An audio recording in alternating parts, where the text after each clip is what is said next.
What if Izuku was reborn in high school DxD and built a massive harem with Rias Gremory and Akeno Chapter 1, a hero reborn? Death wasn't supposed to feel like this. Izuku Midoriya remembered everything, the final battle against All for One, the desperate plan that required someone to hold the villain in place as the other heroes launched their ultimate attack. He remembered volunteering, despite Bakugo's furious protests and All Might's tears.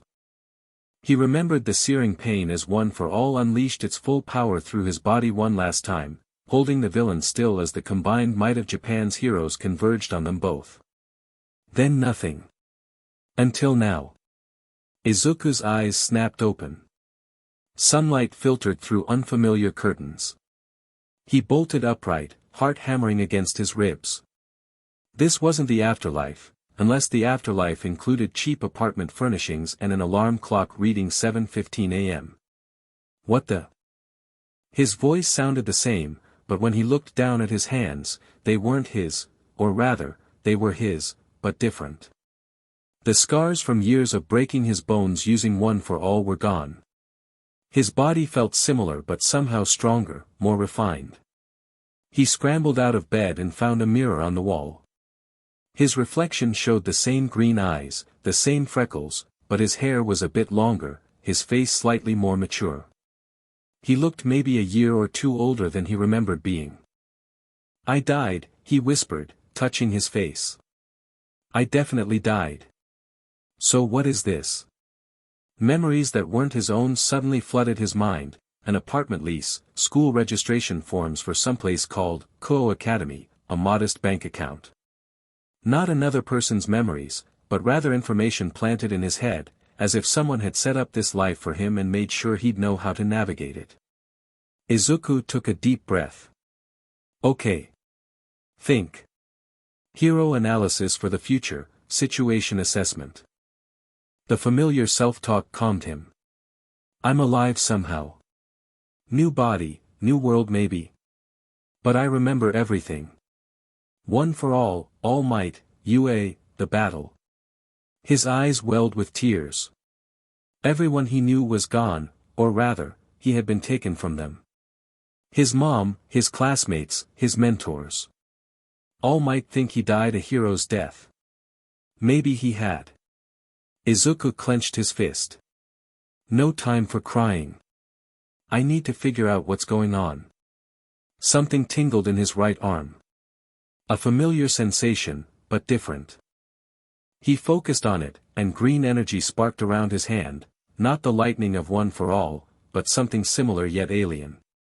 The energy felt wilder, less refined, with streaks of crimson intertwined with the emerald glow.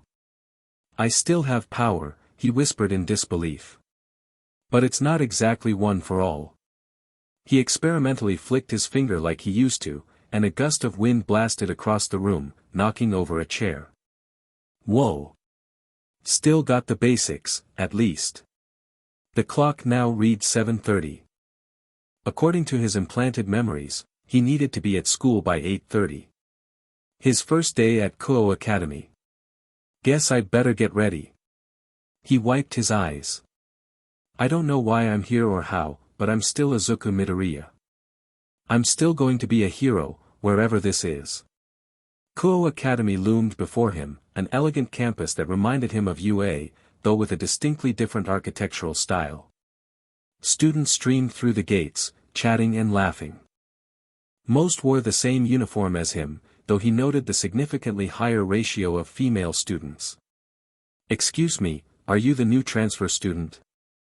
A petite girl with short hair approached him, clipboard in hand. Why yes, Izuku replied, surprised at how easily he fell back into his old stuttering habit.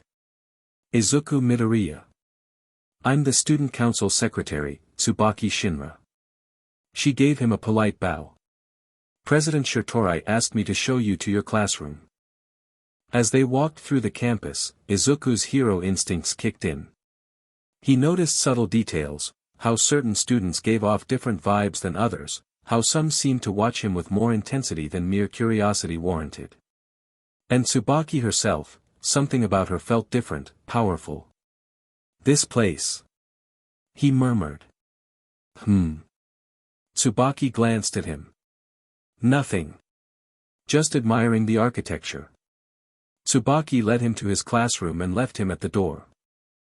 The teacher introduced him, and Izuku took a seat near the window, feeling the stares of his new classmates. Throughout the morning classes, his mind raced. This world seemed normal on the surface, but his hero instincts screamed that there was more beneath. No one had mentioned quirks or heroes. The history lessons aligned with Earth's history, but with notable absences of the emergence of quirks or the rise of hero society. During lunch break, Izuku found a quiet spot under a tree and pulled out a notebook he'd purchased that morning. Old habits died hard. He began jotting down observations about this new world and theories about his situation. You're quite focused. Izuku jumped, nearly dropping his notebook. A boy with light brown hair stood nearby, watching him with a friendly smile that didn't quite reach his eyes. Sorry. I didn't mean to startle you, the boy said. I'm Issei Hayadu. You're the new transfer student, right? Izuku Midoriya. He extended his hand, analyzing Issei as they shook. Average build, seemingly normal, but something about him felt significant. What are you writing there? Love letters? Issei grinned. What? No. Izuku closed the notebook quickly. Just notes. I like to analyze things. Cool, cool. Issei nodded. Hey, if you want a tour of the school later, let me know. I could show you where all the best peeping spots are. The best what? Nothing. Issei laughed nervously. Anyway, welcome to Kuo Academy. See you around, Midoriya. As Issei walked away, Izuku added a note to his book, Hayadu Issei, important somehow. Normal appearance but feels significant. 3 days passed as Izuku adjusted to his new life. Each night, he practiced with his strange new power in the privacy of his apartment, discovering that while similar to One for All, it responded differently. It flowed through his body without damaging it, and seemed to pulse in response to his emotions rather than just his will. He had also observed enough at school to confirm his suspicions. This world had no public knowledge of quirks or heroes, but something supernatural existed beneath the surface. Certain students, including the entire student council and a group known as the Occult Research Club, gave off an aura of power that reminded him of pro-heroes. Friday evening, walking home from school, Izuku's instincts flared. A scream echoed from a nearby park. Without hesitation, he sprinted toward the sound, dropping his school bag behind a bush. The sight that greeted him defied everything he knew. A creature that could only be described as monstrous, half woman, half beast with razor-sharp claws and gleaming fangs, loomed over a terrified couple. The creature's lower body was that of a lion, while its upper torso resembled a grotesque parody of a human woman. Run! Izuku shouted to the couple as he charged forward. They didn't need to be told twice, scrambling away as the creature's attention turned to Izuku. Oh! A brave little morsel, the creature purred, its voice disturbingly human despite its appearance. You smell different. Tasty. Special. What are you? Izuku demanded, settling into a fighting stance. The creature laughed. I'm a stray devil, human. And you're my dinner. Devil? Izuku's mind raced. Whatever this thing was, it was dangerous, and civilians were at risk.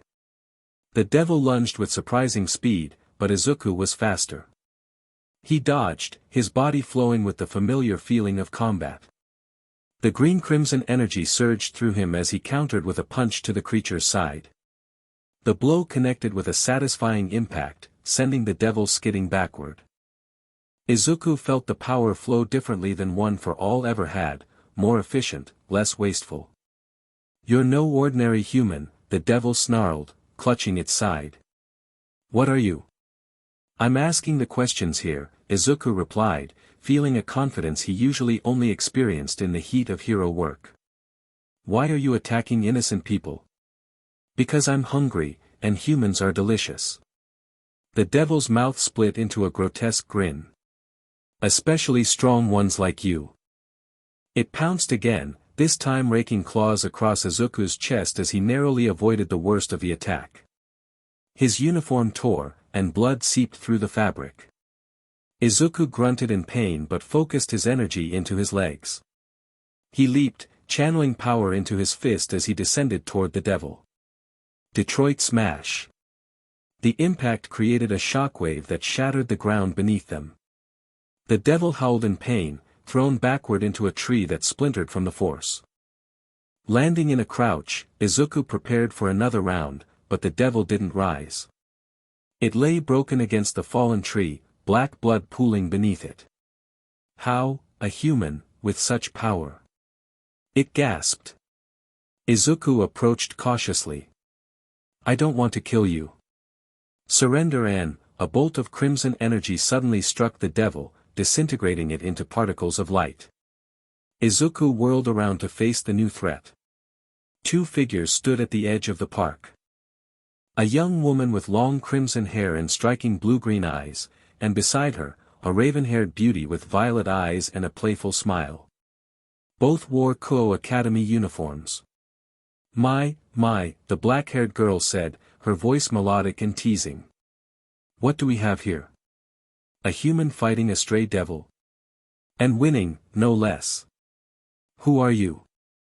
Izuku demanded, the energy still crackling around his fists. The red-haired girl stepped forward, her presence commanding and regal. I should be asking you that question. This is my territory, after all. She smiled, but her eyes remained calculating. I'm Rias Gremory, third year at Kuo Academy and president of the Occult Research Club. This is my vice president, Akeno Himejima. Akeno gave a small bow that somehow managed to be both polite and provocative.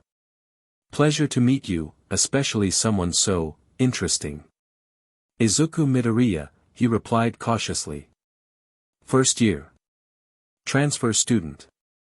Oh, we know who you are, Rias said. We've been watching you since you arrived. The question is, what are you?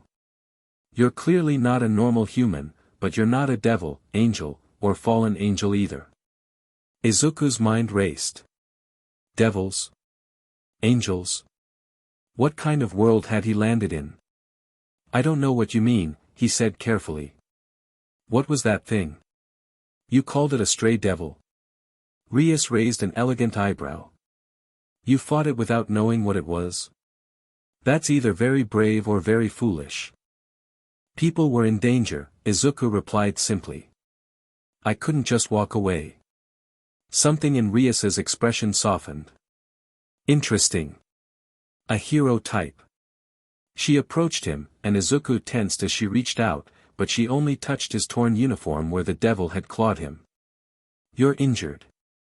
It's nothing, Izuku said, though the wound stung. Akeno, Rias called. The other girl joined them, her eyes twinkling with amusement as she examined Izuku. My, he's cute when he's trying to be tough, Akeno teased. Should I heal him, President? Please do. Akeno placed her hand over Izuku's wounds, and a gentle warmth spread through his chest.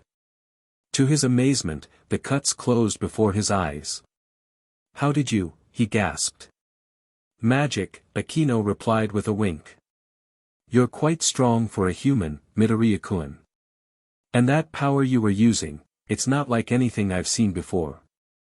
Izuku's instincts told him to be cautious, but these girls had helped him, even if they had killed the devil he'd been fighting.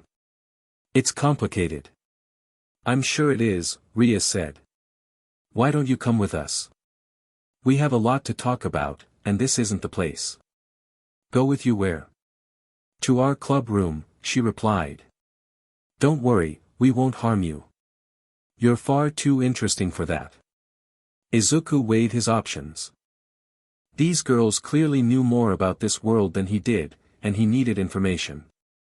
Plus, if they wanted to hurt him, they could have done so already. All right, he agreed. But I want answers. As do we, Rias said with a smile that didn't quite reach her eyes. As do we. The Occult Research Club resided in an old schoolhouse on Kuo Academy grounds. Inside, the Victorian furniture and candlelit atmosphere created an eerie ambience that felt straight out of a Gothic novel. Izuku sat on an antique sofa, a cup of tea in his hands, across from Rias who lounged behind a desk. Akeno stood at her side, while two other students completed the group, a petite white-haired girl named Kaneko Tuju who barely acknowledged Izuku's existence, and a handsome blonde boy named Kiba Yuto who greeted him with polite friendliness. So, Rias began, let's not waste time. What are you, Izuku Midoriya? Your power signature is unique. Izuku hesitated. These people had shown their supernatural abilities openly, but could he trust them with his story? Then again, who would believe him anyway? I'm not from this world, he said finally. Where I come from, people have special abilities called quirks. I was a hero in training there. A parallel universe? Kiba suggested, leaning forward with interest. Maybe. Izuku nodded. I died saving others, and then I woke up here 3 days ago with memories of a life I never lived. Fascinating, Rias murmured. And that power you used? In my world, I had a power called One for All. Here, it seems different, mixed with something else. Izuku created a small flicker of green-crimson energy in his palm. It responds differently than it used to. Akeno moved closer, studying the energy. It feels like a sacred gear, but with something extra. Sacred gear? Izuku repeated. God-given powers bestowed upon certain humans, Rias explained. They manifest as objects or abilities unique to their wielders. Some are common, others extremely rare. What you're describing, Kiba added, sounds like your original power has merged with a sacred gear in this world. Izuku absorbed this, mind racing. And you're not human, are you? Rias smiled, and suddenly bat-like wings extended from her back. The others followed suit, their wings unfurling in the candlelit room. We're devils, she said simply. But not like the one you fought. That was a stray, a devil who betrayed or killed their master and went rogue.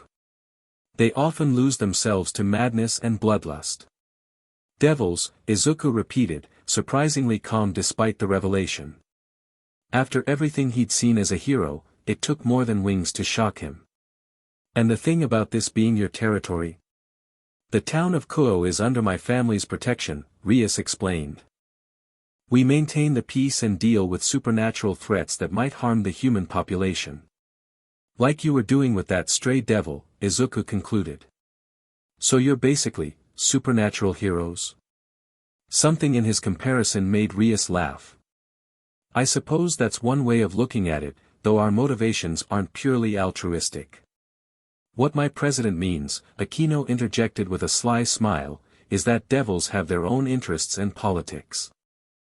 But yes, protecting humans in our territory is part of our responsibility. Izuku nodded, connecting the dots. And the student council? They're devils too. Rias raised an eyebrow, impressed. You noticed? Yes, they serve another devil family. My friend Sona Citri, or Sauna Shirtorai as she's known at school, is their leader. This is a lot to take in, Izuku admitted, setting down his teacup.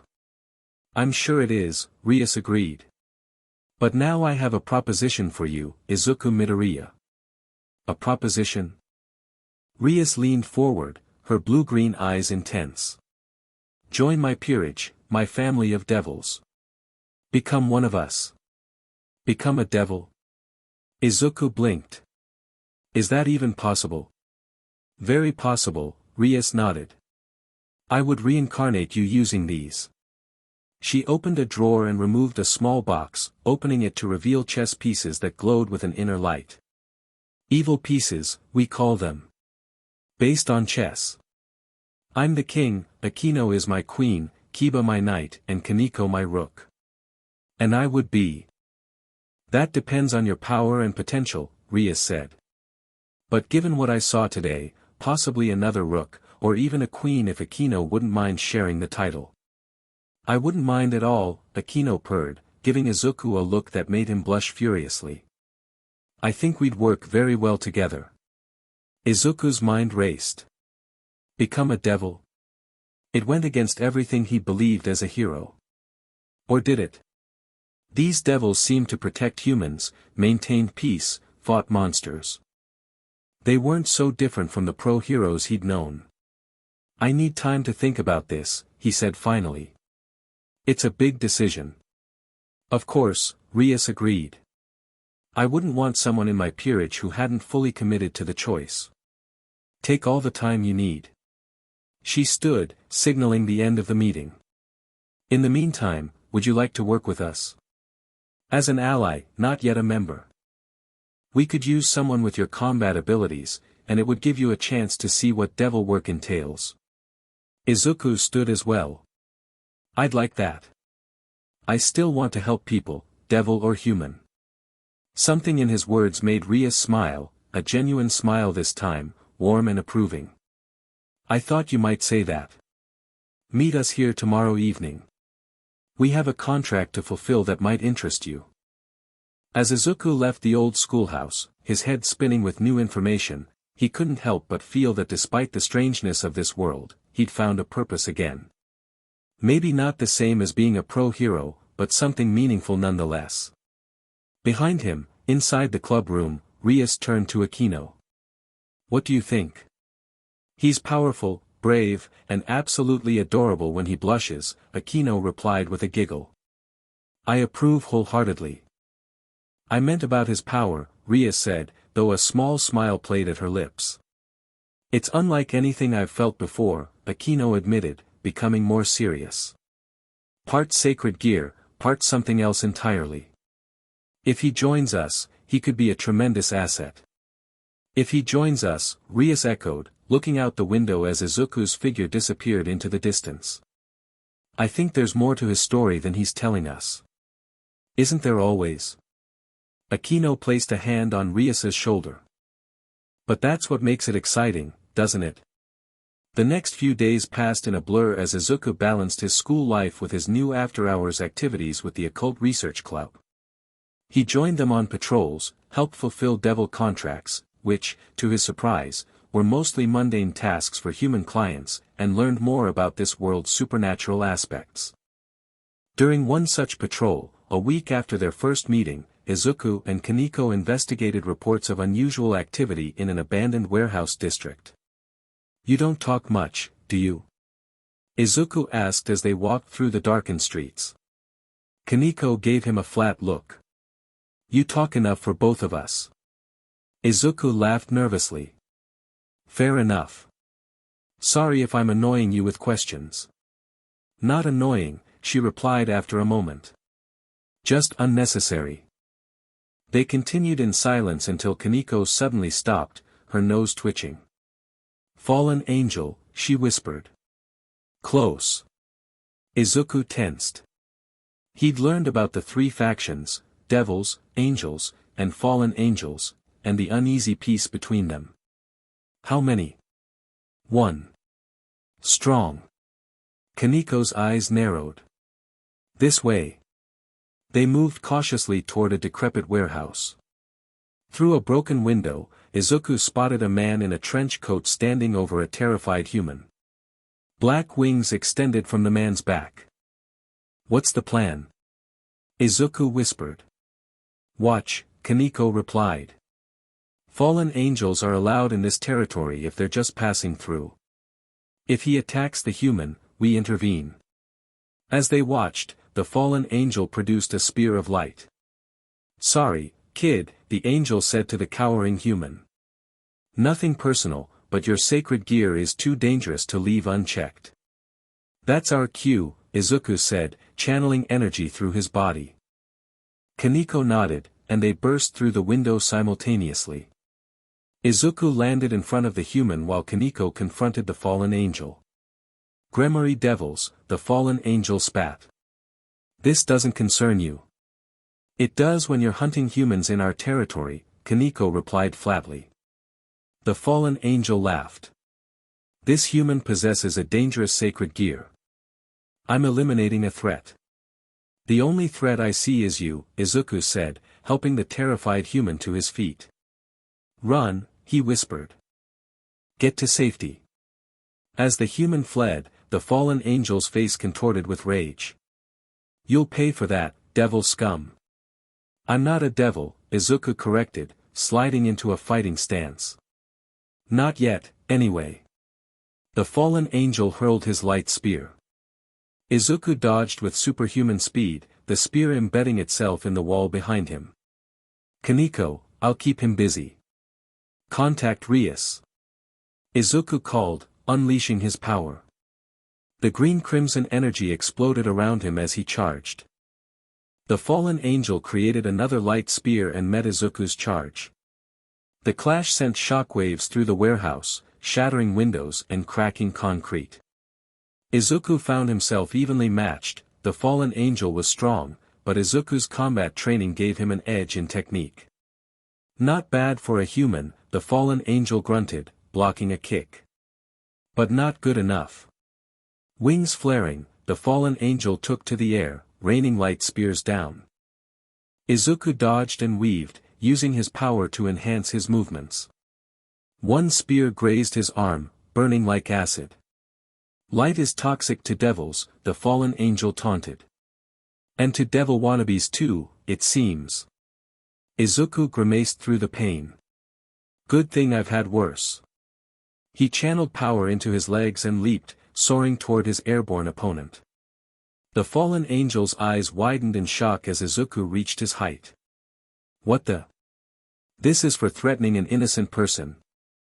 Izuku shouted, his fist connecting with the fallen angel's jaw. Smash! The impact sent the fallen angel crashing through the warehouse wall and into the street beyond. Izuku landed in a crouch, breathing hard. Before he could pursue, a crimson magic circle appeared, and Rias stepped through with Akeno at her side. My, Akeno said, surveying the destruction. You've been busy, Izuku-kun. Fallen angel, Izuku explained, pointing to the hole in the wall. He was trying to kill someone for their sacred gear. Rias's expression darkened. Donasek. I know him. He's working with a group of fallen angels that recently moved into town. She turned to Izuku. Are you hurt? Just a graze, he showed her the burn on his arm. Rias took his arm gently, examining the wound. Light damage. Akeno, if you would. Akeno placed her hand over the burn, healing magic flowing into Izuku's arm. Such a brave boy, she teased. Taking on a fallen angel by yourself. Kaneko helped, Izuku protested. I just watched, Kaneko admitted. He didn't need help. Rias studied Izuku with new interest. You fought a fallen angel to a standstill without devil powers. Your combat abilities are impressive, Izuku. Thanks, he replied, flexing his healed arm. But he got away. Don't worry about that, Rias said. We'll deal with Donasek and his group soon enough. For now, let's find the human he was targeting. They spread out to search, with Izuku finding the frightened young man hiding in a nearby alley. It's okay, Izuku said gently. The angel is gone. We're here to help. Who are you people? The man asked, trembling. Friends, Izuku replied, extending his hand. What's your name? Saji. Genshiro Saji. Izuku smiled. Nice to meet you, Saji. Let's get you somewhere safe, and then we can explain everything. After delivering Saji to the student council, where Sona Citri immediately claimed him for her peerage, Izuku found himself back at the occult research club with Rias and Akeno. You fought well today, Rias said, sitting across from him. Not many could take on a fallen angel in direct combat. In my world, I train to fight villains with all kinds of powers, Izuku explained. The principles aren't that different. Your world must have been fascinating, Akeno said, pouring tea. Will you tell us more about it? Izuku hesitated, then nodded. He told them about quirks, about All Might, about UA High School and his classmates. He explained One for All and his journey to become the greatest hero. And finally, he told them about the final battle and his sacrifice. When he finished, the room was silent. Rias and Akeno exchanged glances. "You gave your life to save others," Rias said softly. "That's remarkable." "It was my duty," Izuku replied simply. "Any hero would have done the same." "Not any hero," Akeno said, her usual teasing tone absent. "What you described requires exceptional courage and selflessness." Rias stood and walked to the window, looking out at the night sky. "I believe I understand now why you were brought here, Izuku." "You do?" She turned to face him. "Sacred gears are drawn to strong souls with powerful wishes or desires. Your soul, a hero's soul that sacrificed everything, must have resonated with a powerful sacred gear in this world, pulling you here instead of letting you pass on. But why? What's the purpose?" Izuku asked. "Perhaps there isn't one," Rias suggested. "Or perhaps you're needed here as much as you were in your world. There are threats coming, Izuku. Ancient, powerful threats that could endanger everything. The fallen angels." Rias shook her head. "They're just the beginning. There are forces stirring that haven't moved in centuries. The three factions maintain a fragile peace, but there are those who would shatter it for their own gain." Izuku stood, determination filling him. "Then I'll help protect that peace. Hero or devil, my purpose hasn't changed." Rias smiled. "I hoped you'd say that." She retrieved the box of evil pieces from her desk. "Have you made your decision, Izuku Midoriya? Will you join my peerage?" Izuku looked at the glowing chess pieces, then at Rias and Akeno. These past days working with them had shown him they were good people, or good devils, rather. They protected the innocent, maintained order, and fought against those who would harm others. It wasn't so different from being a hero. "Before I answer," he said, "I need to know something. If I become a devil, will I still be me?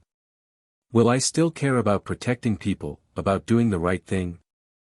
"You'll still be you," Rias assured him. "Being a devil doesn't change your core self, it enhances what's already there. Your power, your lifespan, your abilities will grow, but your heart will remain your own." Izuku took a deep breath. "Then yes. I'll join your peerage." Rias's smile widened as she opened the box. "Then let's see which piece responds to you." She held out each evil piece, testing it against Izuku's aura. The rook glowed briefly but dimmed. The knight showed no response. But when she held up a pawn piece, it burst into brilliant light. "A pawn?" Akeno raised an eyebrow. "Just one." Rias tried a second pawn, which also glowed. Then a third, a fourth. By the time she finished, all 8 pawn pieces were resonating with Izuku's energy. 8 pawns, Rias whispered, awe in her voice. "I've never heard of someone requiring all 8. Is that bad?" Izuku asked nervously. "Quite the opposite," Akeno explained. "It means your potential is enormous. A pawn can promote to any other piece in enemy territory, queen, rook, knight, or bishop. You'll have the potential to embody all of them. And it means," Rias added, "that your value to me is equal to the rest of my peerage combined. I've never seen anything like it." Izuku swallowed. "No pressure, then."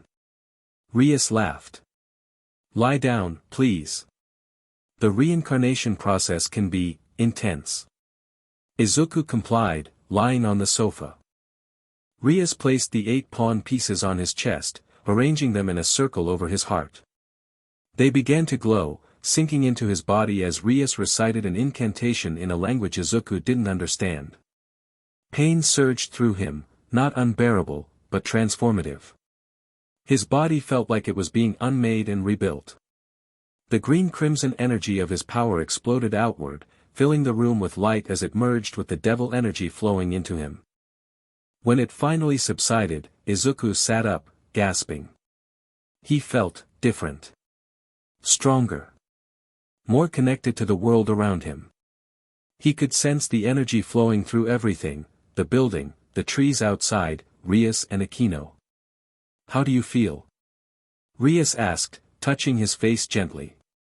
Powerful, he breathed. But also, hungry.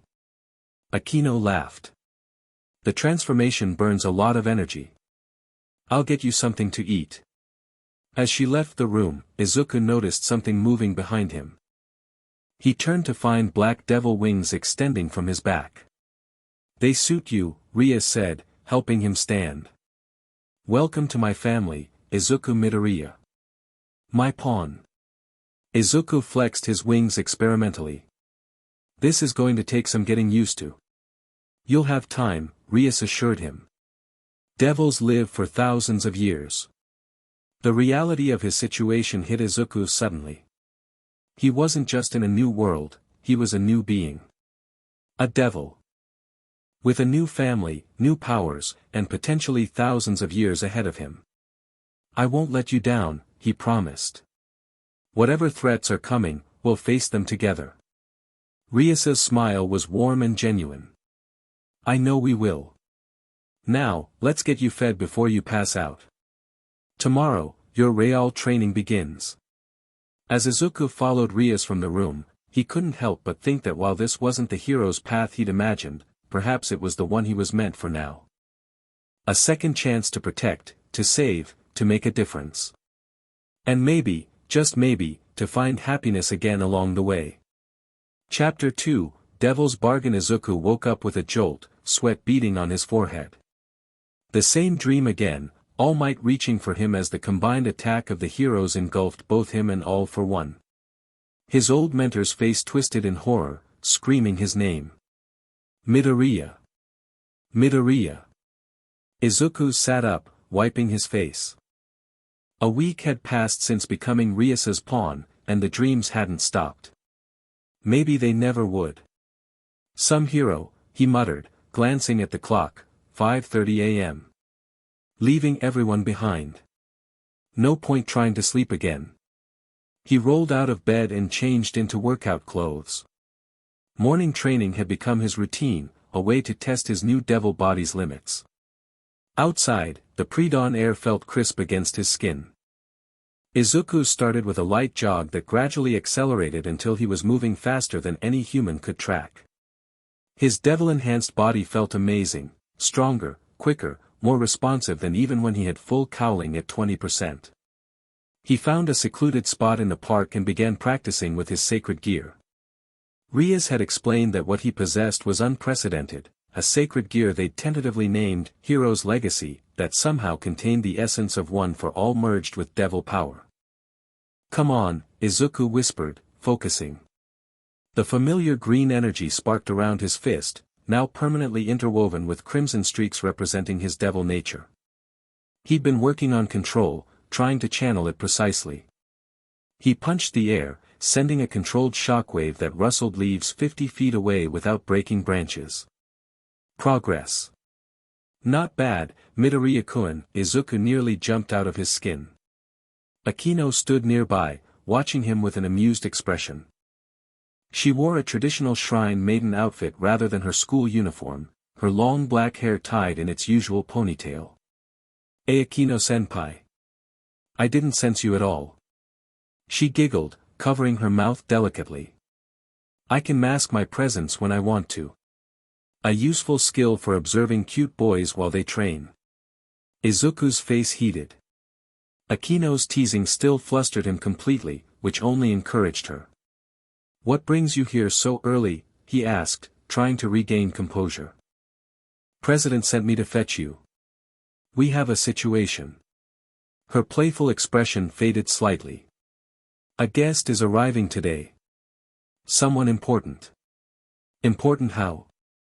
Akeno's eyes darkened. You'll see. Meet us at the club room before class. She turned to leave, then paused. Oh, and Izuku-kun. Yes. You look good sweaty. With a wink and a flare of her wings, she vanished in a magic circle. Izuku stared at the empty space where she'd been, face burning. I'm never going to get used to that. The tension in the occult research club room hit Izuku like a physical force when he arrived. Kiba sat silently polishing a sword, his usual friendly demeanor replaced with focused intensity. Kaneko perched on the sofa eating sweets, her expression unchanged though her shoulders seemed tighter than normal. Akeno stood beside Rias at the window, both watching the sunrise with serious expressions. You're here, Rias said without turning. Good. What's the situation? Izuku asked, slipping into hero analysis mode. Akeno-senpai mentioned an important guest. Rias finally turned, and Izuku was taken aback by the mixture of anger and resignation in her eyes. My fiancé is coming to finalize arrangements for our wedding. Your fiancé? Izuku blinked in confusion. I didn't know you were engaged. That's because I don't want to be, she replied coldly. It's an arranged marriage between our families. The House of Gremory and the House of Phoenix. Devils still do arranged marriages. Kiba looked up from his sword. Pure-blooded devil families often arrange marriages to strengthen bloodlines and political alliances. President has been fighting this engagement for years. So what's changed? Izuku asked. Why is he coming now? My brother has run out of patience, Rias said, returning to her desk and sitting heavily. Riser Phoenix is coming today to finalize the date. The wedding will happen, regardless of my wishes. Something in her defeated tone sparked anger in Izuku. It reminded him too much of the resignation he'd seen in victims trapped by villains, people who'd given up hope. There has to be a way out, he said firmly. What options do you have? Akeno and Rias exchanged glances. There is one, Rias admitted. A raiding game. A formal battle between peerages. If I could defeat Riser, I could break the engagement. Then let's do that. Izuku said, his analytical mind already racing. We can, it's impossible, Rias cut him off. Riser has a full peerage, 15 members all trained in raiding games. We have 5, and you've only been a devil for a week. And Riser himself. She shook her head. His family possesses immortality. They can regenerate from almost any injury.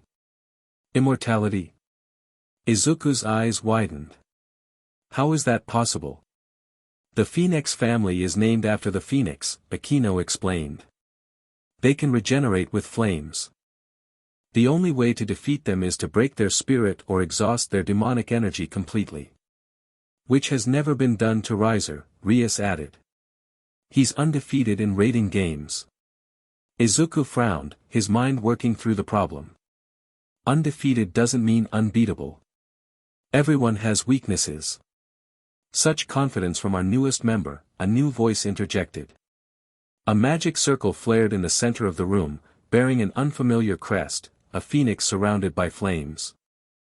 From it emerged a tall man with short blonde hair and an arrogant smile, wearing an expensive-looking burgundy suit. Behind him stood a beautiful silver-haired woman in a maid's uniform, her expression carefully neutral. Riser, Rias acknowledged coldly, standing to meet him. And Graphia. I wasn't expecting you until this afternoon. Riser thought it best to arrive early, the man said, speaking of himself in the third person. To spend more time with his beloved bride.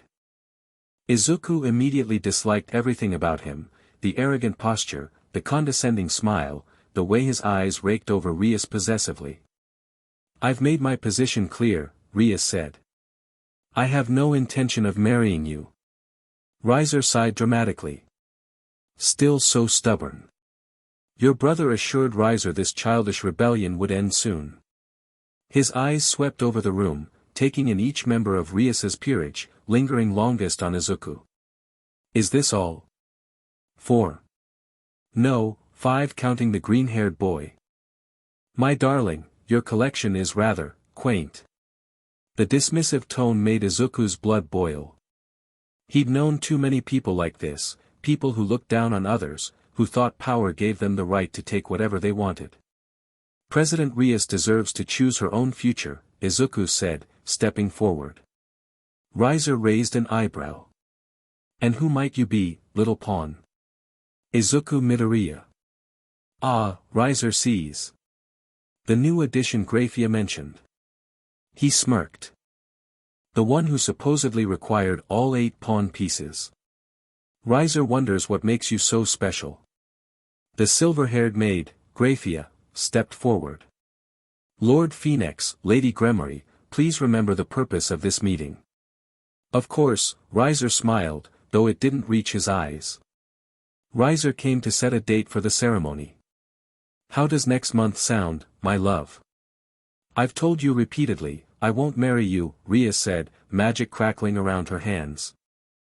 I'd rather, perhaps, Grafia interrupted smoothly, a rating game would be appropriate. The room fell silent. Riser laughed. A rating game? Between Riser's complete, experienced peerage and this? He gestured dismissively at Rias's group. It would be a massacre. Are you afraid? Izuku asked quietly.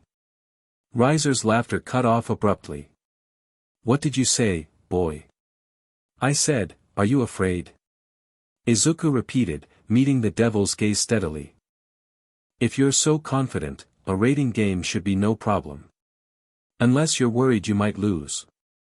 Izuku, Rias warned, but he continued.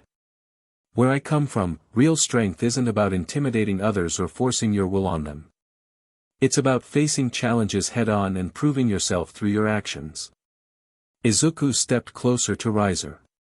If you really believe you deserve Ria-senpai, then prove it. Anger flashed across Riser's face, then settled into cold amusement. You have spirit, little pawn. Foolish, but entertaining. He turned to Rias. Very well. Riser accepts the challenge. A rating game, 1 month from today. When Riser wins, we wed immediately. No more delays. And when I win, Rias countered, the engagement ends permanently. Riser smirked. Agreed. Though it's a moot point, you cannot possibly win.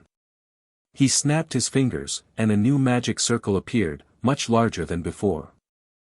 From it emerged 15 women of various ages and appearances, all beautiful, all radiating devil energy. Riser's peerage stood in perfect formation, their expressions ranging from bored to eager. Behold, my darling, Riser said, spreading his arms. Riser's complete peerage. 15 devils trained to perfection. He gestured to a blonde girl who resembled him. Including my little sister, Ravel. Izuku studied them carefully, automatically cataloging what he could observe about their strengths and abilities. The diversity was striking, some clearly built for speed, others for power. A complete team, experienced and coordinated. 1 month, Riser concluded. Prepare as best you can. Riser looks forward to making you his bride. He turned to leave, then paused beside Izuku. And you, little hero, should learn your place. Pawns are meant to be sacrificed. The magic circle flared, and Riser departed with his peerage, leaving only Grafia behind. That went better than expected, the maid observed calmly. Better? Akeno questioned. We just committed to a rating game we can't possibly win. Perhaps not, Grafia replied. Lady Rias, Lord Surzex anticipated this outcome. He has authorized special training measures to prepare your peerage. Rias frowned. My brother knew this would happen.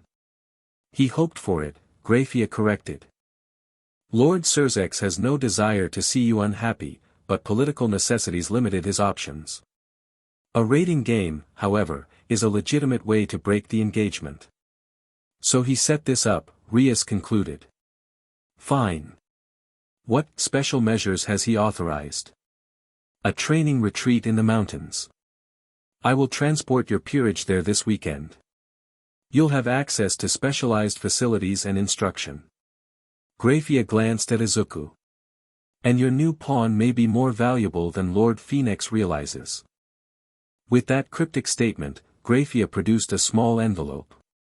The details are here. I will return Friday evening to transport you. She bowed slightly and vanished in a silver magic circle. The room remained silent for a long moment before Kiba spoke. Well, that was interesting. Interesting? Rias exploded, her composure finally breaking. We just committed to a raiding game against Riser Phoenix with only a month to prepare. It's suicide. I don't think so, Izuku said quietly, drawing everyone's attention. You don't understand, Izuku, Rias said, frustration evident. Riser isn't just powerful, he's immortal. And his peerage has been together for years. We're nowhere near their level. Maybe not yet, Izuku agreed. But we have something they don't. What's that? Akeno asked. Izuku smiled, the familiar fire of determination burning in his eyes. A reason to win that's stronger than pride or obligation. We're fighting for your freedom, Ria-senpai. And I've never met a force more powerful than people fighting for what they believe in.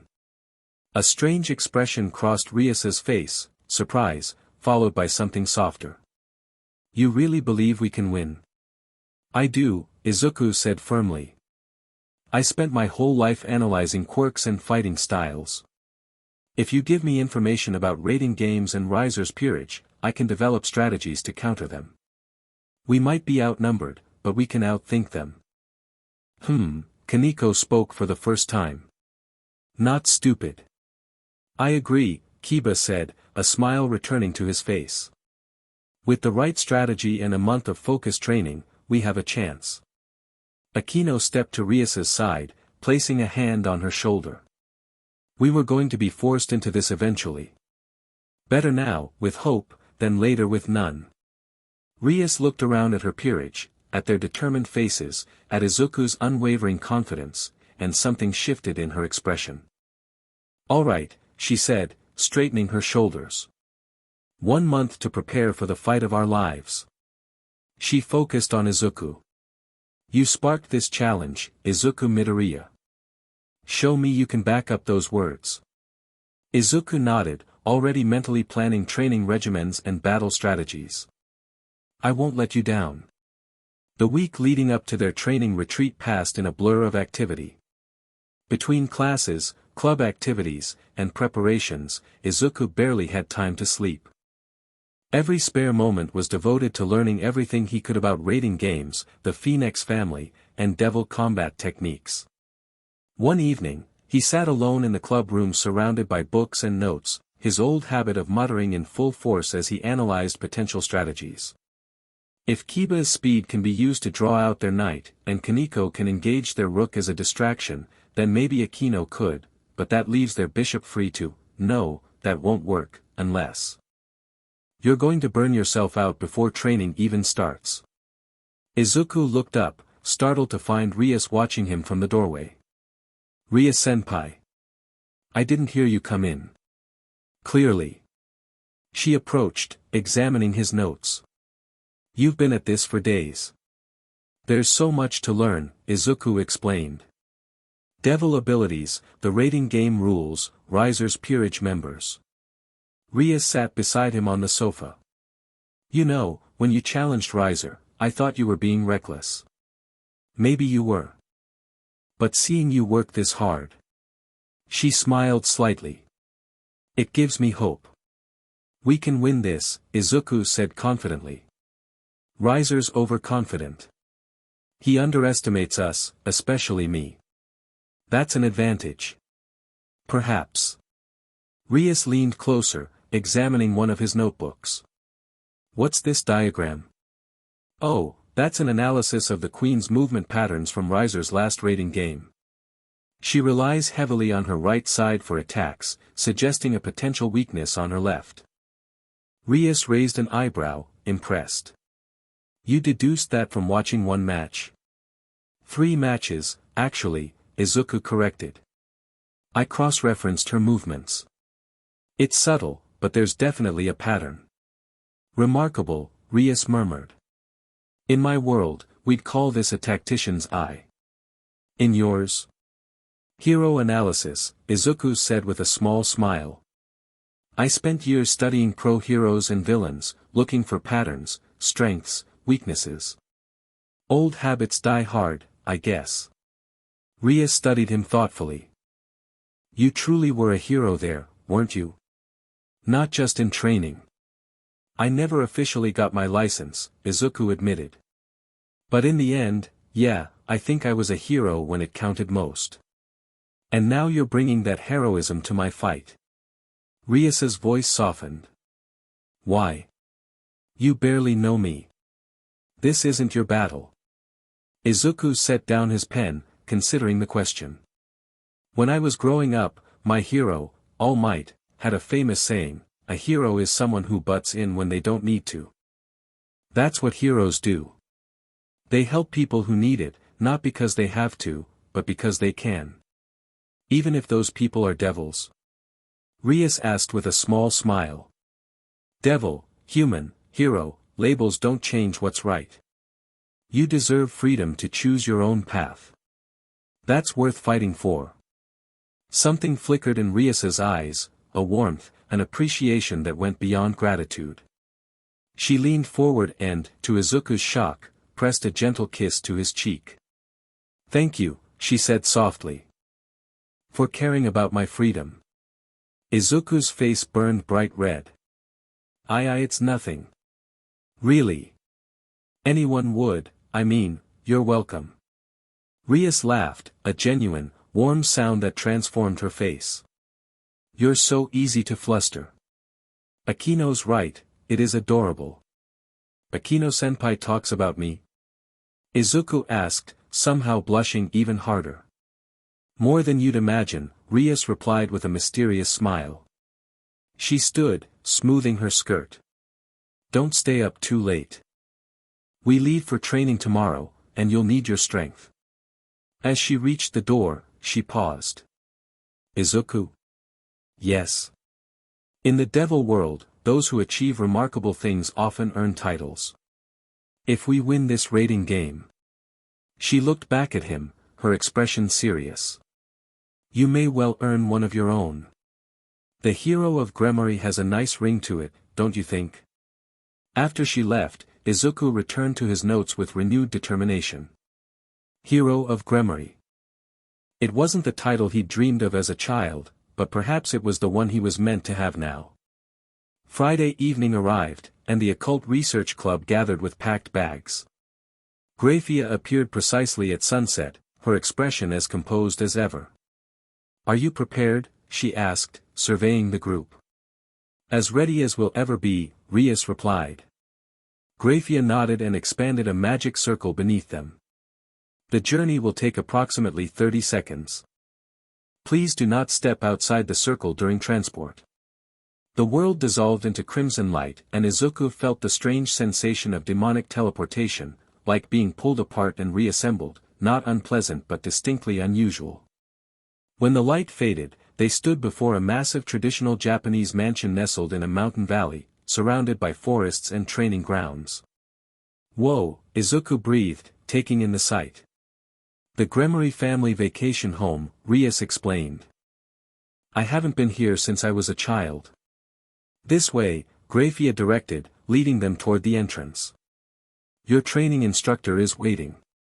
As they approached the main doors, they swung open to reveal a figure that made Izuku freeze in shock.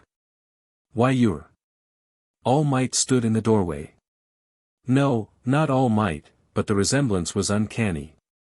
This man had the same impossibly muscular build, the same confident stance, even a similar smile, though his face was different.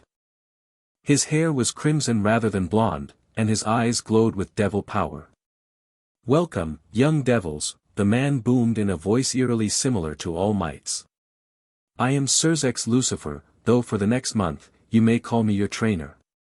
Izuku stared, speechless. The resemblance to his mentor was so strong it made his chest ache. Rias, meanwhile, looked mortified. Brother, what are you doing here? Brother?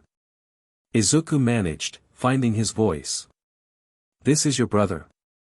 Sirs Lucifer, Kiba explained quietly. Formerly Sirs Gremory, one of the 4 great Satans who rule the underworld. The man laughed, his voice echoing through the mountains. Now, no need for formality. For the next month, I'm simply here as a concerned brother. He strode forward and engulfed Rias in a hug that lifted her off the ground. My darling sister, fighting for her freedom. How could I not help? Put me down.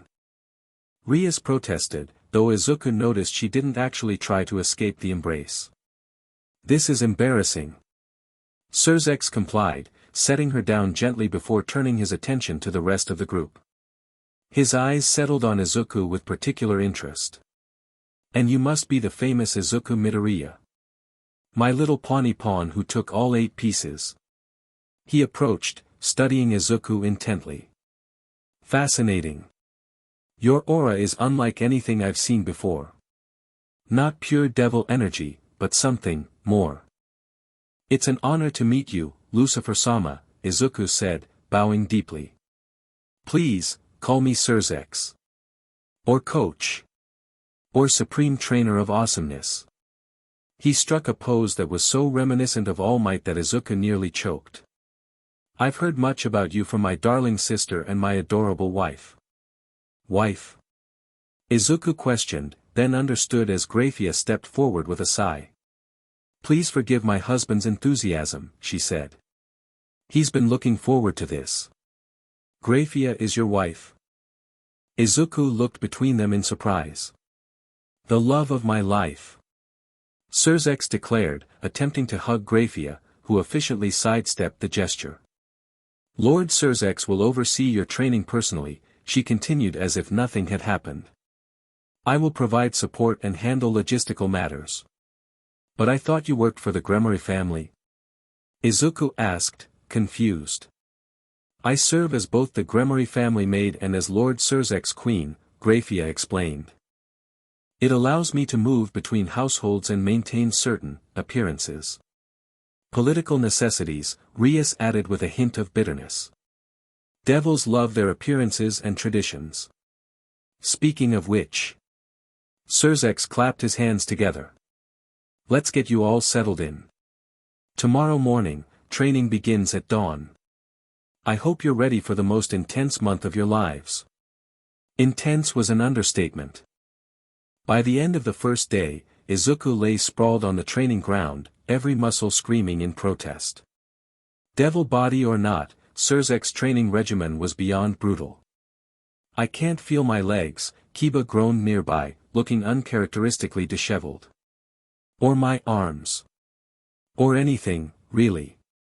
Tired, Kaneko agreed, the only word she'd spoken in hours. Even Akeno had lost her teasing demeanor, her hair coming loose from its usual ponytail, sweat beading on her forehead.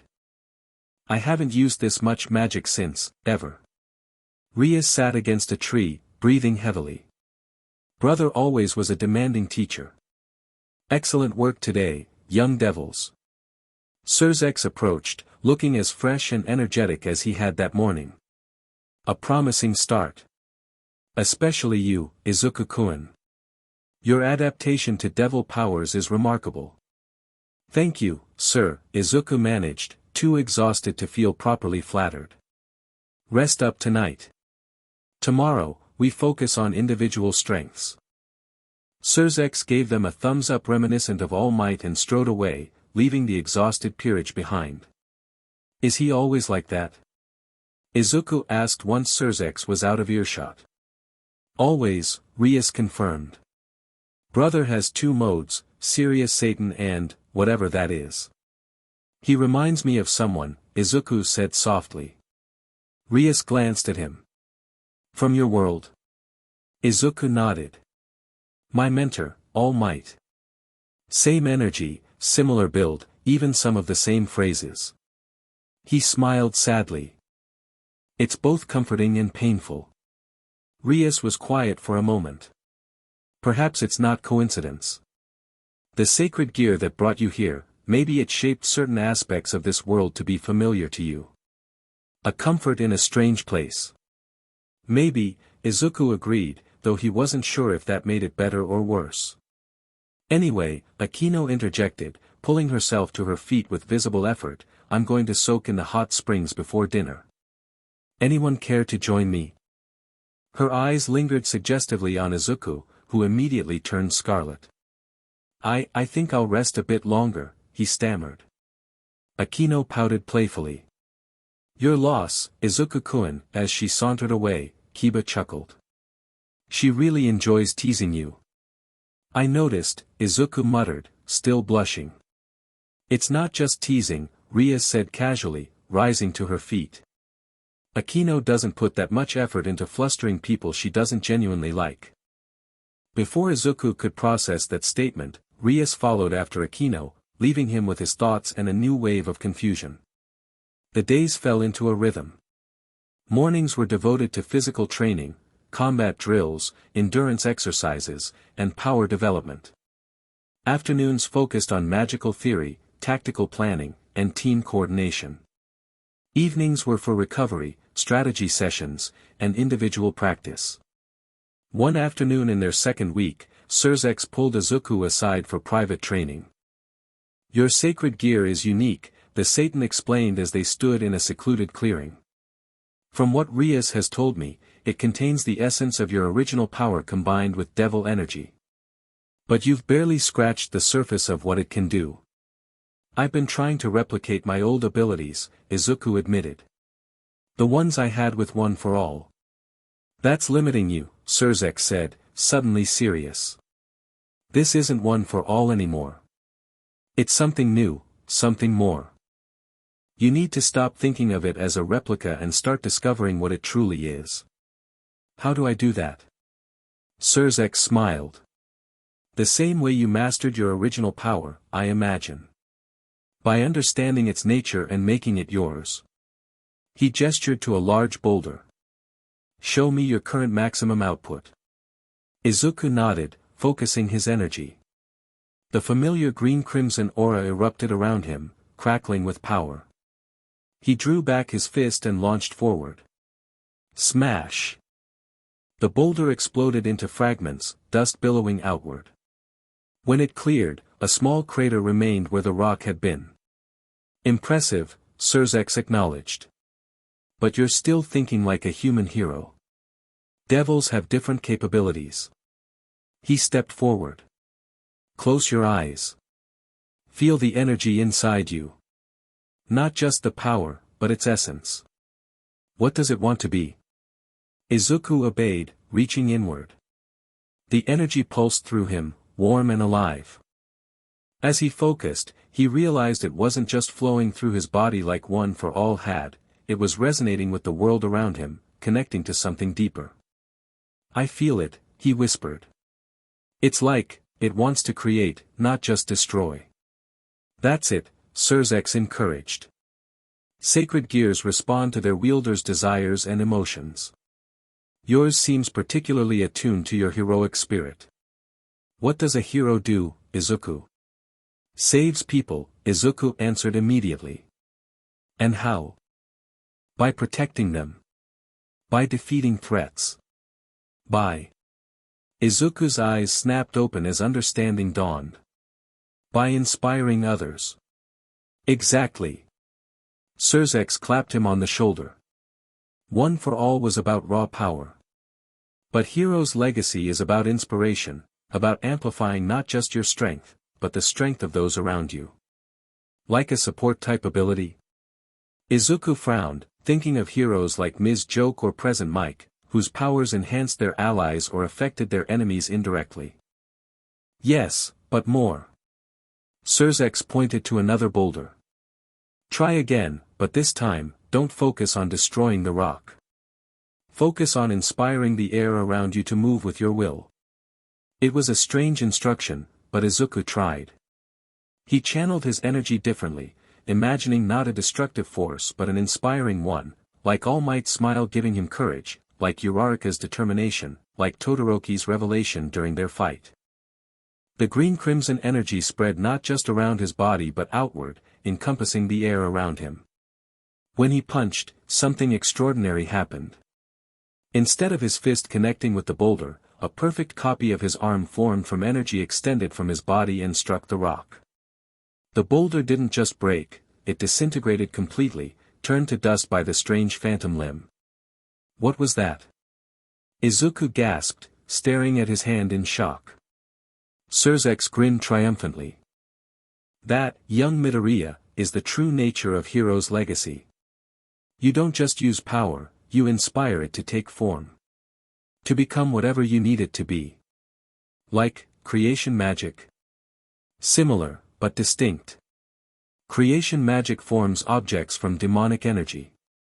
Your ability seems to manifest extensions of your own heroic will. Surzex gestured excitedly. Try imagining something else. Don't think about punching, think about protecting. Izuku focused again, channeling the energy with a different intent. This time, he thought of All Might standing before him, shielding him from the sludge villain. He thought of Aizawa-sensei, broken but unbowed as he protected his students from the Nomu. The energy responded, flowing outward and solidifying into a massive shield of green-crimson light. It hovered before him, substantial and solid despite being formed from pure energy. Incredible, Surzex breathed. A manifestation of heroic will. The applications are limitless. Izuku stared in wonder at what he'd created. It's like one for all evolved. It was always about passing down power, about one hero inspiring the next. Now it's become something that can inspire in a more literal way. And as a devil, with training, you'll be able to maintain these manifestations longer and create more complex forms. Surzex clasped Izuku's shoulder. This could be the edge we need against Riser. An ability he's never encountered before. Izuku nodded, already imagining the tactical applications. I need to practice this. Master it before the raiding game. That's the spirit. Surzex exclaimed, his boisterous persona returning. Now, let's see just what this sacred gear of yours can really do. The discovery of Hero's legacy's true nature transformed Izuku's training. Each day, he explored new manifestations of his heroic will, shields, weapons, enhancements to his body, even constructs that could act independently for short periods. The applications seemed limited only by his imagination and his stamina. His progress didn't go unnoticed by the others. During team exercises, his ability to support each member of the peerage with precisely what they needed, speed boosts for Kiba, power enhancements for Kaneko, defensive barriers for Akeno while she cast complex spells, dramatically improved their effectiveness as a unit. 3 weeks into their training, during a simulated battle against magical constructs created by Surzex, they achieved their first flawless victory. The team moved in perfect coordination, with Izuku's sacred gear amplifying everyone's strengths while covering their weaknesses. Spectacular. Surzex boomed as the last construct dissolved. That was perfect execution. You're finally functioning as a true peerage. Rias beamed with pride. Everyone's improved tremendously. Especially you, Midoriya-kun, Akeno added, standing closer to him than strictly necessary. Your sacred gear is quite stimulating. Izuku blushed, still not immune to her teasing despite weeks of exposure. I'm just glad it's helping the team.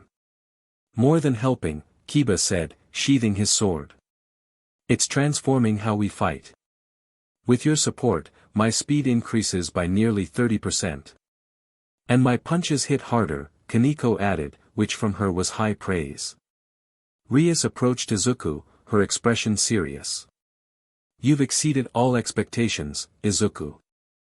I know I originally valued you for your potential power, but what you've become to this team, to all of us, is something I never anticipated. What do you mean? Izuku asked. You've become our heart, she said simply. The one who inspires us to push beyond our limits. It's not just your sacred gear, it's you. Your spirit. Your determination. Something in her words resonated deeply with Izuku. It was what he'd always admired about All Might, not just the power, but the inspiration. The symbol that made others want to be better. That's the highest compliment you could give me, he said softly. Rias smiled, her eyes warm. Before she could respond, Grafia appeared at the edge of the training ground. Lady Rias, a message has arrived from the Phoenix family. The atmosphere immediately tensed. Rias took the envelope Grafia offered, opening it with a frown. As she read, her expression darkened. What is it? Surzex asked, serious now. Riser is requesting an audience, Rias replied, her voice tight. He wishes to inspect my preparation before the raiding game. Tomorrow evening. The arrogance, Akeno muttered. As if we'd reveal our strategies to him. He's trying to intimidate us, Kiba observed. Show his confidence by walking into our training ground. Can we refuse? Izuku asked. Grafia shook her head. It would be seen as a sign of weakness or fear. Devil politics demands you accept the challenge and meet it with dignity. Then we will, Rias decided, crumpling the letter.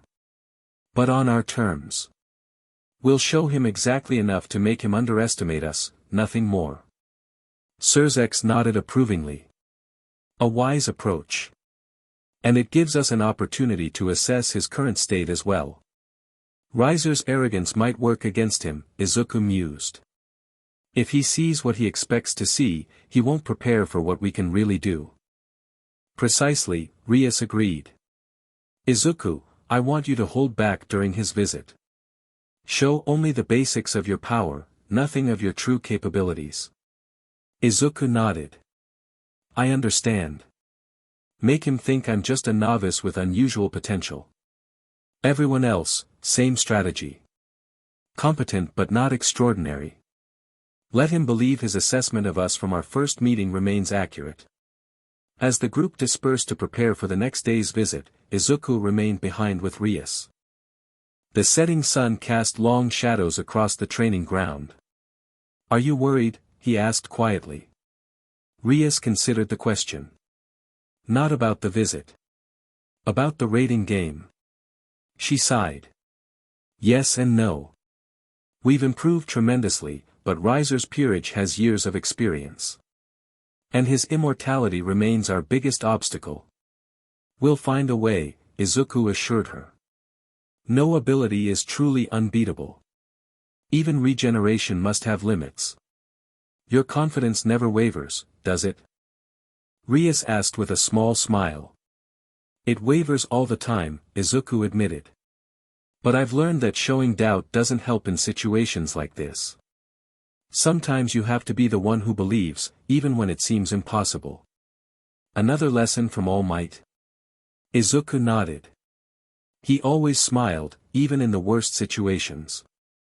Especially then. Because people needed to believe everything would be okay. Rias stepped closer, her eyes searching his. And do you believe everything will be okay, Izuku? I believe we have a chance, he said honestly. And sometimes that's all you need. Without warning, Rias reached up and touched his face gently. In just a few weeks, you've become indispensable to us. To me. Her voice softened. I don't know what I would have done if you hadn't appeared when you did. The touch of her hand sent warmth through Izuku that had nothing to do with devil power. I'm where I'm supposed to be, he said quietly. Helping people is what I do. It's who I am. A hero to the core, she murmured. Even as a devil. The moment stretched between them, charged with unspoken feelings.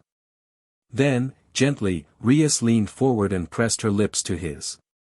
The kiss was soft, brief, but filled with emotion. When she pulled away, Izuku stood frozen, his mind completely blank for perhaps the first time in his life. Aria-senpai, he stammered.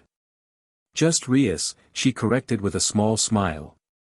I think we're past formalities, don't you? Before he could respond, she turned and walked back toward the mansion, leaving Izuku standing alone in the training ground, touching his lips in disbelief. Well, well, a familiar voice called from nearby. That was quite a show. Akeno emerged from the shadow of a tree, her expression unreadable. Akeno-senpai. How long have you been there? Long enough, she replied, approaching him with deliberate steps. I wondered when Rias would make her move. Her move? Izuku repeated, thoroughly confused. Akeno stopped directly in front of him, close enough that he could smell her distinctive scent, a mix of lightning and sweet perfume. Rias has many admirable qualities, but patience isn't one of them. Her violet eyes held his. I, on the other hand, can be very patient when the prize is worth waiting for. Prize? Izuku swallowed hard. I don't understand. Don't you? Akeno reached up, trailing a finger along his jaw. You've captured the interest of both the president and her queen. That's quite an achievement for a pawn. Before Izuku could process this statement, Akeno leaned in and whispered in his ear. But I should warn you, I don't like to share. Not permanently, anyway. She pulled back, a playful smile returning to her face. Sleep well, Izuku-kun. Tomorrow promises to be interesting. As she sauntered away, Izuku stared after her, his brain struggling to keep up with what had just transpired. First Rias, now Akeno, the situation had suddenly become more complicated than any battle strategy. What just happened? He whispered to the empty training ground, receiving no answer but the evening wind. The next evening, tension filled the mansion as they awaited Riser's arrival. Izuku had barely slept, his mind replaying the kiss with Rias and Akeno's subsequent conversation. He'd managed to avoid being alone with either of them all day, focusing instead on preparation for Riser's visit. Now, dressed in a casual training outfit as Rias had suggested, to appear as though Riser was interrupting their practice, he stood with the others in the main hall. Remember, Rias instructed, competent but not extraordinary. Let him believe we're improving but still far below his level. A magic circle appeared in the center of the room, bearing the phoenix crest. From it emerged Riser, dressed immaculately as before, along with 3 members of his peerage, his queen, a voluptuous woman with purple hair, his bishop and sister, Ravel, and a tall rook with blue hair. My darling Rias, Riser greeted with an exaggerated bow. Riser hopes your training proceeds well. Well enough, Rias replied coolly. Though I'm sure you didn't come all this way for pleasantries. Riser smiled, but his eyes were calculating as they swept over each member of Rias's peerage, lingering on Izuku. Riser merely wished to see if his bride-to-be was taking this challenge seriously. It would be disappointing if the rating game ended too quickly. Your concern is touching, Rias said dryly. But unnecessary. We'll provide a suitable challenge. Will you? Riser smirked. Riser sees the same incomplete peerage from before. Has there been improvement? Perhaps a demonstration is in order. We're not here to entertain you, Rias began, but Surzek stepped forward. Actually, a small demonstration might be appropriate, he said with a smile that didn't reach his eyes. A simple spar, perhaps. One of yours against one of Rias's. Riser raised an eyebrow. The great Satan himself overseeing my fiancé's training. How unexpected. I take a personal interest in my sister's development, Surzek replied smoothly. Now, about that spar. Riser considered, then gestured to the blue-haired woman. Isabella. My rook. She should provide an adequate challenge for. His eyes settled on Izuku. The pawn who sparked this challenge. Let's see if his spirit is matched by skill. Izuku met Riser's gaze steadily. I accept. They moved to a large indoor training hall. Izuku and Isabella took positions at opposite ends while the others observed from the sides. Begin whenever you're ready, Surzek announced. Isabella didn't waste time, charging forward with impressive speed for a rook. Her fighting style was disciplined and efficient, clearly trained in martial arts. Izuku channeled a modest amount of his power, letting the green-crimson aura manifest visibly but keeping it far below his true capacity. He met her charge with controlled movements, blocking rather than countering. "You're holding back," Isabella noted as they exchanged blows. "So are you," Izuku replied. She smiled slightly. "True. But I have orders. What's your excuse?" Instead of answering, Izuku increased his speed slightly, landing a solid hit to her midsection that sent her skidding backward. He allowed a small manifestation of Hero's legacy to form, a gauntlet of energy around his fist, nothing like the complex constructs he could now create. Isabella narrowed her eyes, studying the energy. "Interesting sacred gear. Thanks." Izuku charged again, this time meeting her punch with his energy-enhanced fist. The collision created a small shockwave, but he deliberately limited the power behind it. They continued trading blows for several minutes, each revealing just enough to make the battle look genuine without exposing their true capabilities. Finally, Surzex called a halt. "I think that's sufficient demonstration," he said. Both fighters showed admirable skill. Isabella bowed slightly to Izuku before returning to Riser's side. The Phoenix Devil looked amused rather than concerned. "Not bad," he conceded. "The pawn has some potential. But potential means nothing against experience." He turned to Rias. "Your peerage has improved, my dear, but not enough. In the raiding game, potential without mastery is merely wasted opportunity." "We'll see," Rias replied calmly. Riser laughed. "Yes, we will. 1 week from now." He approached her, reaching out to touch her face. "Riser looks forward to making you his bride." Before his fingers could make contact, a flash of green-crimson energy snapped between them. Everyone's eyes turned to Izuku, whose hand was extended, a thin tendril of energy connecting it to the barrier that had formed between Riser and Rias. "Sorry," Izuku said, not sounding sorry at all. "Training reflex."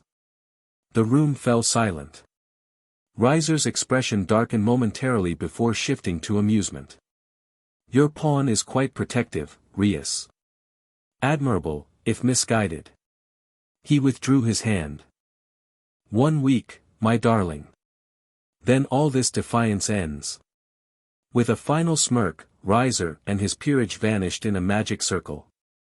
That, Surzex said once they were gone, was perfectly executed. Both the restraint in the spar and the small display of power at the end. "He'll believe you're improving but still far below his level." "And the barrier?" Rias asked, glancing at Izuku. "An excellent touch," Surzex grinned. "It showed just enough to intrigue him without revealing your true capabilities.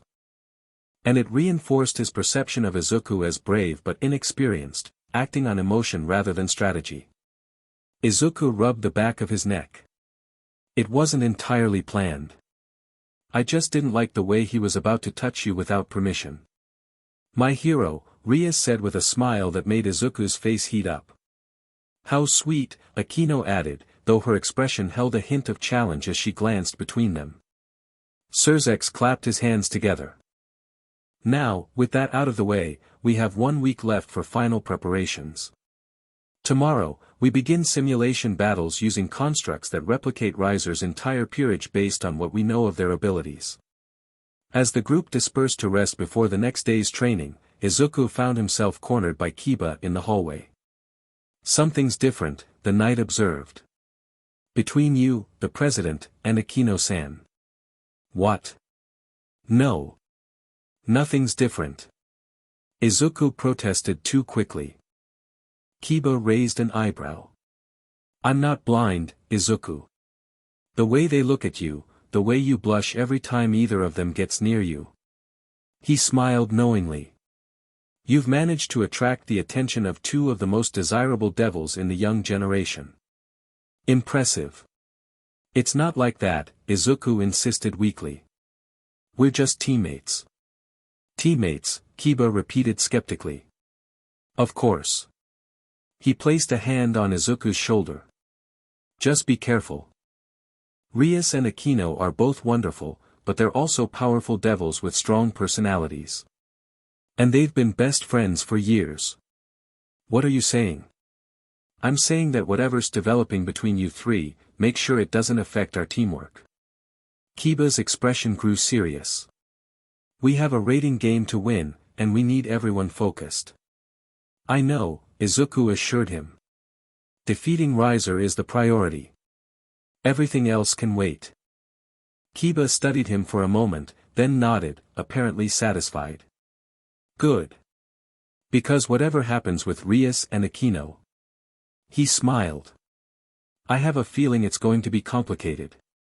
The final week of training passed in a blur of intense preparation. Surzex pushed them harder than ever, running simulations from dawn until well past midnight. Every aspect of the rating game was analyzed, every possible scenario considered. Through it all, Izuku maintained a professional distance from both Rias and Akeno during training, focusing entirely on preparation for the battle ahead.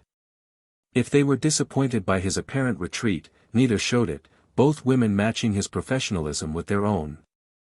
The night before they were due to return to Kuo for the rating game, Izuku stood alone on the mansion's roof, staring up at the stars.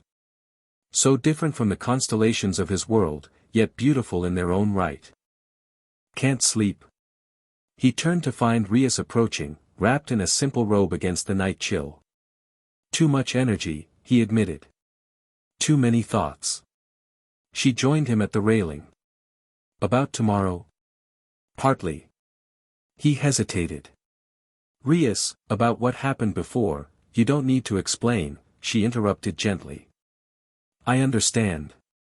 The timing isn't ideal, with everything that's happening. It's not just that, Izuku said. It's complicated.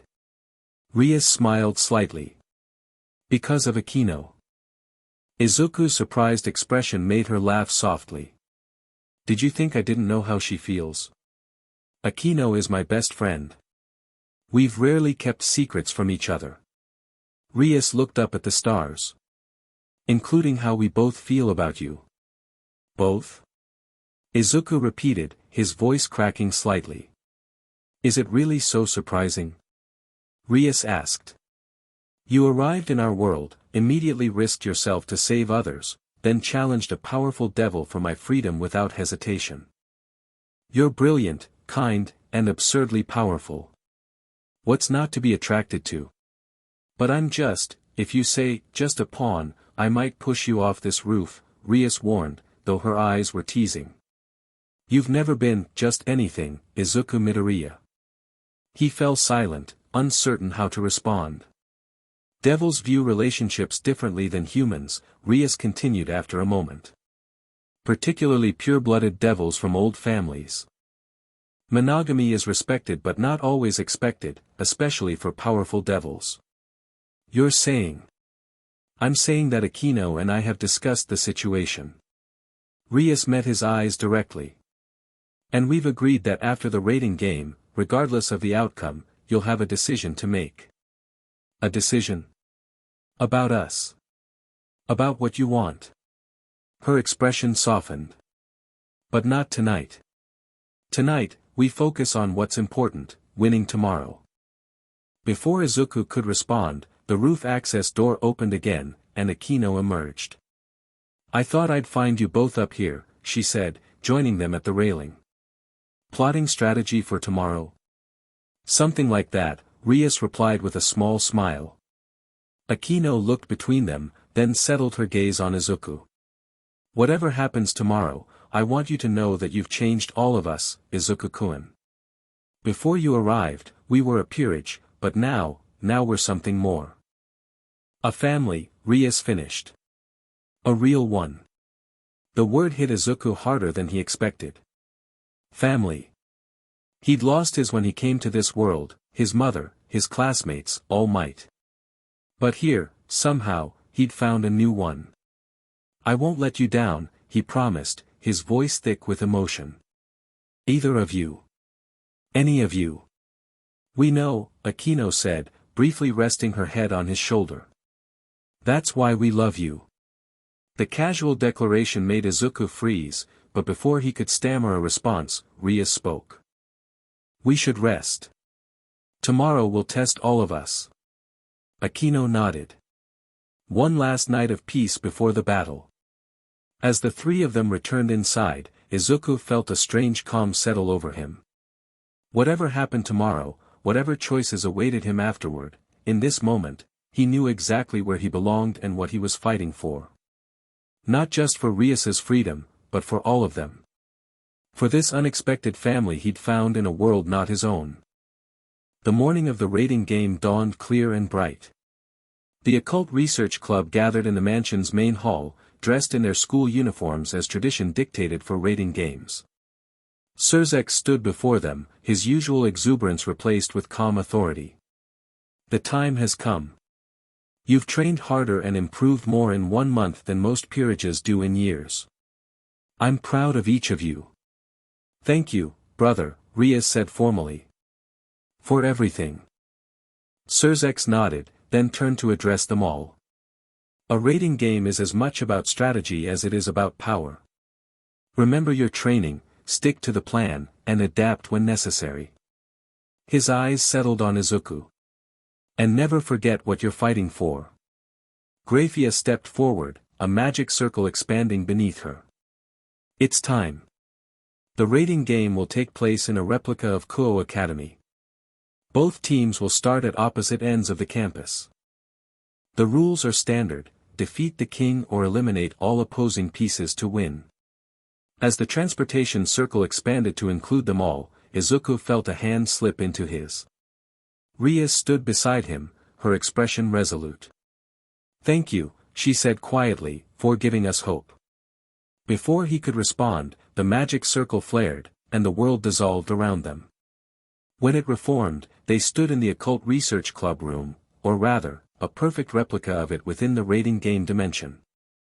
A voice echoed throughout the space, Grafia's, serving as announcer. Welcome to the raiding game between Lady Rias Gremory and Lord Riser Phoenix. The game will begin in 5 minutes. Please take your positions. Rias immediately shifted into leadership mode. Positions as planned. Kaneko, Kiba, your initial assignments are reconnaissance. Akeno, prepare for aerial support. Izuku, I know what to do, he assured her with a confident smile. Rias nodded, returning the smile. Then let's win this. As they moved into their starting positions, Izuku took a deep breath. All the training, all the preparation, it came down to this. Game start. Grafia's voice announced. Kiba and Kaneko immediately departed as planned, Kiba using his night speed to scout the east side of campus, Kaneko taking the more stealthy approach through the west. Remember, Rias cautioned from her position at the desk, Riser expects us to be defensive. He'll send out scouts first, then follow with stronger pieces to test our defenses. Which plays right into our strategy, Izuku noted, adjusting the earpiece that allowed them to communicate. Kiba, status. Approaching the gym, Kiba's voice came through clearly. No contact yet, wait. I have visual on 2 pawns moving toward the main building. Kaneko. Rias prompted. 3 more circling through the track field, Kaneko reported tersely. 1 knight, 2 pawns. They're splitting their forces to find us, Akeno observed from her position at the window. Exactly as predicted. Proceed with Phase 1, Rias ordered. Izuku nodded, focusing his energy. This was where their strategy diverged from the expected. Instead of waiting defensively, they would strike first, but not where Riser would anticipate. Hero's legacy, Izuku whispered, channeling his power. The green-crimson energy flowed through him, manifesting as a cloak of power that enhanced his speed and strength. More importantly, it extended his sensory range, allowing him to perceive devil energy signatures across the campus. I have a lock on their positions, he reported. 5 pawns in forward positions, the knight you spotted, and, yes, 2 bishops near their base. The rest are still at their headquarters, the student council room. Perfect, Rias smiled. Kiba, Kaneko, initiate contact but don't engage fully. Draw them toward the predetermined points. Understood, both replied. Izuku moved to the window, watching as flashes of movement indicated Kiba engaging the enemy pawns near the gym. Right on schedule, the knight and 2 pawns Kaneko had spotted changed direction, moving to support their comrades. They're converging, Izuku noted. Akeno, I know my cue, she replied with a smile that promised destruction. With a flare of her wings, she launched into the sky, circling high above the campus where Riser's pieces wouldn't immediately detect her. The plan was elegant in its simplicity. Instead of defending their base as Riser would expect from an inexperienced team, they would lure his forward pieces into a trap, eliminating as many as possible in the initial engagement. Meanwhile, Izuku would execute a mission so audacious it bordered on insane. They've taken the bait, Kiba reported, his voice slightly strained from exertion. 7 pieces converging on the gym. Knight, rook, and 5 pawns. Kaneko, status. In position, came the terse reply. The small rook had circled behind the converging pieces, ready to cut off their retreat. Execute, Rias commanded. Through his earpiece, Izuku heard Kiba engage, his sword techniques keeping the enemies at bay but gradually retreating into the gym building. The pursuing pieces followed eagerly, believing they had the knight cornered. Now! Rias ordered. 3 things happened simultaneously.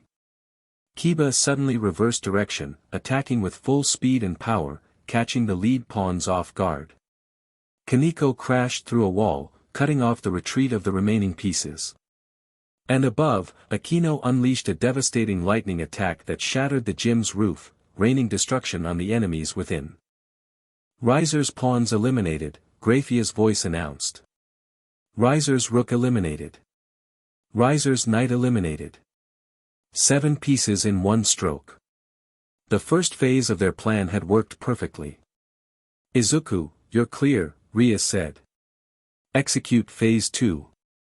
This was the part of the plan that had initially seemed impossible, the reason they'd spent countless hours developing Izuku's unique abilities.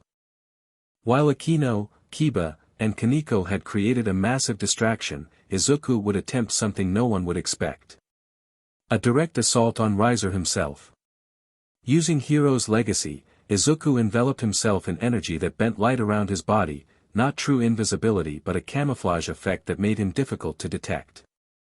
With devil-enhanced speed, he moved through the campus grounds, avoiding the main pathways where Riser's remaining pieces would be mobilizing in response to the loss of their comrades. Approaching the council room, he whispered into his communicator. Enemy positions. 2 bishops and queens still guarding Riser, Rias replied. His remaining knight and rook are moving toward our position. Expect heavy resistance. Izuku crouched behind a bush, observing the student council building. As expected, it was heavily guarded, magical barriers visible to his enhanced senses surrounded the structure. Proceeding with infiltration, he reported. This was where the true gamble lay. Over the past month, Izuku had developed a technique using Hero's legacy that even Surzex found remarkable, the ability to manifest a spectral form of himself, connected to but separate from his physical body. This projection could pass through certain magical barriers, though maintaining it required immense concentration. Focusing his energy, Izuku created the manifestation, a glowing green-crimson duplicate that stepped out from his body. The projection could only last minutes before draining him completely, but if their intelligence was correct, that would be enough. The spectral Izuku passed through the outer barrier, triggering no alarms. Inside, he moved silently through corridors, passing 2 bishop guards who showed no sign of detecting him.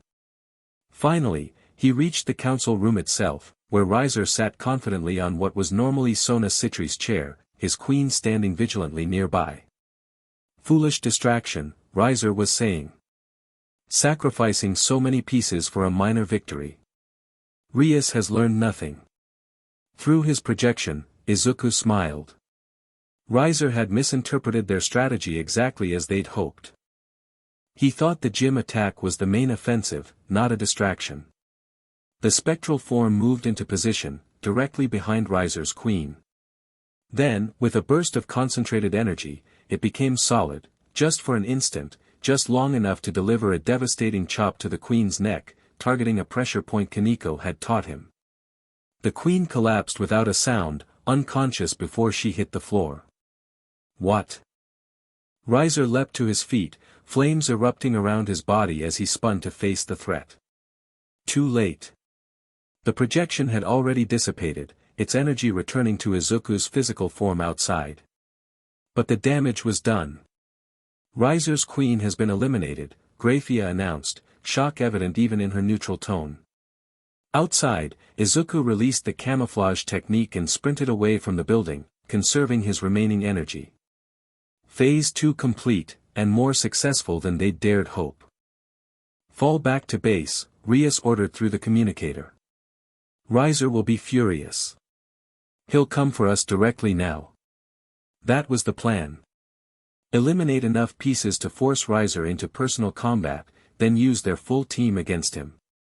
His immortality made him nearly invincible in one-on-one combat, but against a coordinated team with specific counters to his regeneration. They had a chance. As Izuku raced back toward their base, explosions erupted behind him. Riser had emerged from the student council building, wings of fire spreading wide as he took to the air. He's airborne, Izuku reported. And he looks furious. Good, Rias replied with satisfaction. Akeno, intercept but don't engage fully. Keep him occupied until everyone returns. In the sky above, lightning clashed with fire as Akeno engaged Riser, not to defeat him but to slow his advance. Kiba and Kaneko, meanwhile, were dealing with the remaining bishop as they retreated toward the clubroom. Riser's bishop eliminated, Graphia announced. Izuku reached the old school building just as Kiba and Kaneko arrived from the opposite direction. They entered together, finding Rias standing calmly at the center of the room.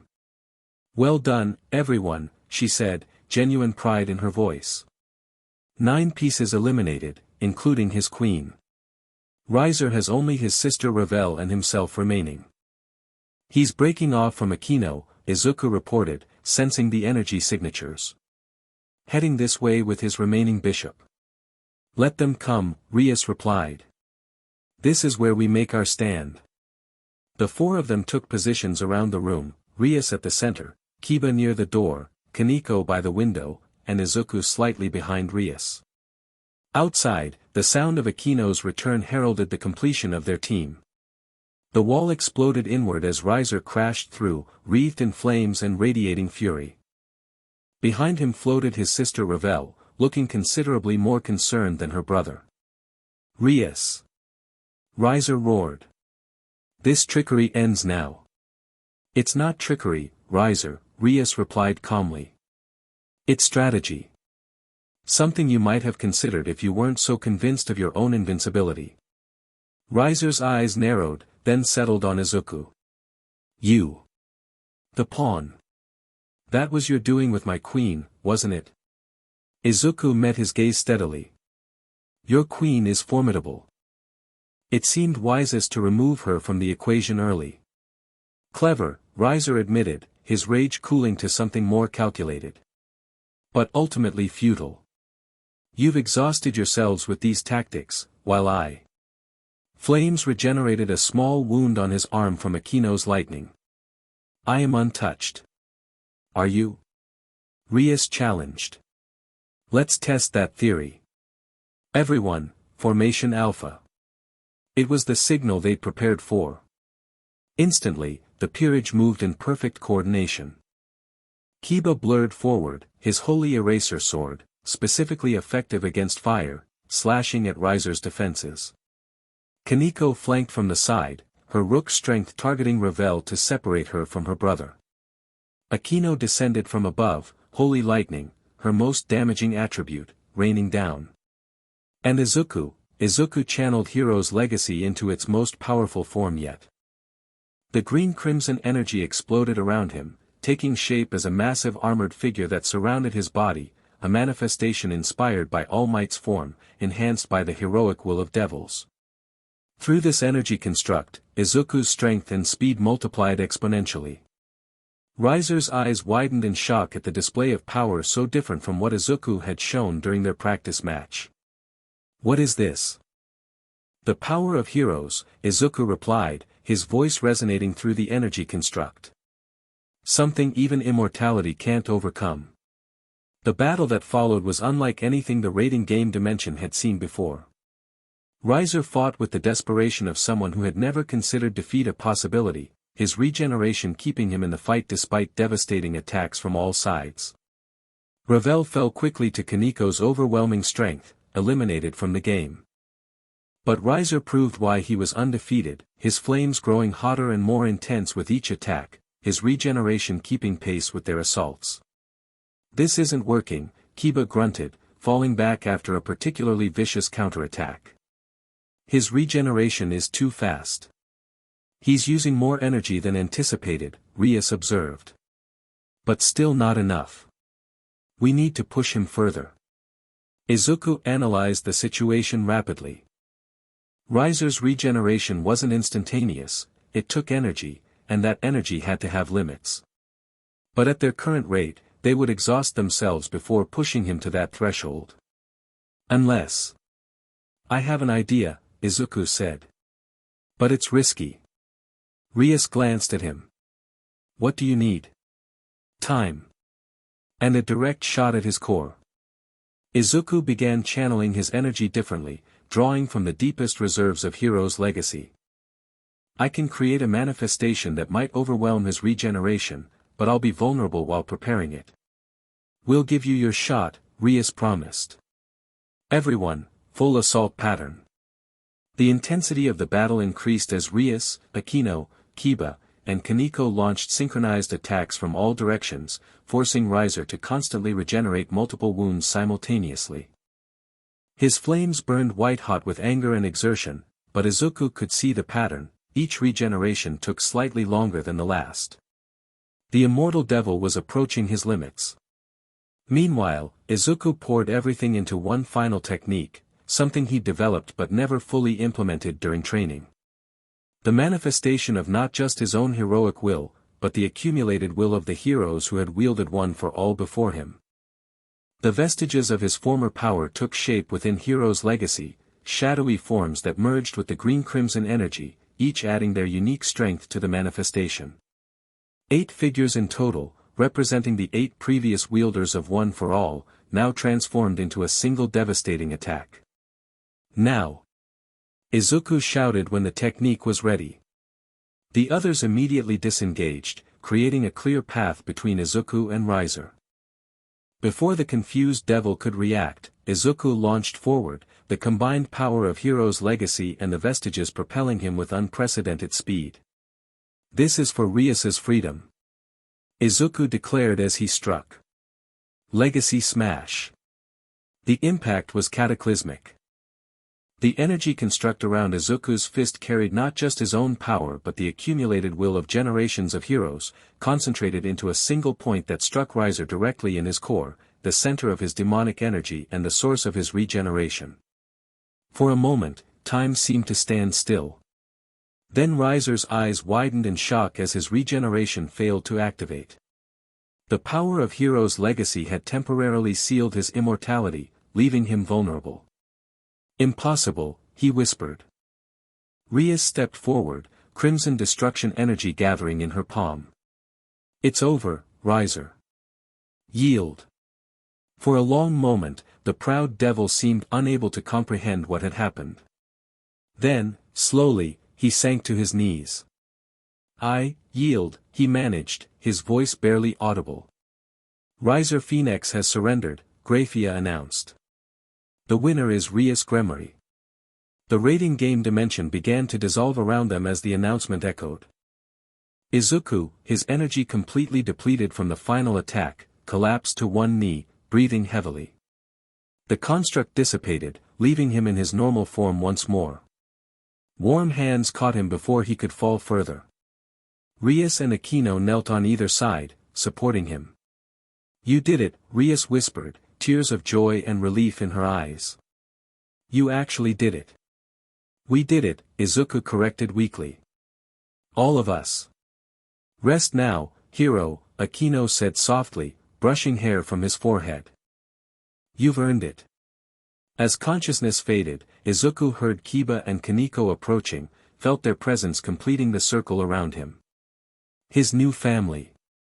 His peerage. His last thought before darkness claimed him was that All Might would have been proud.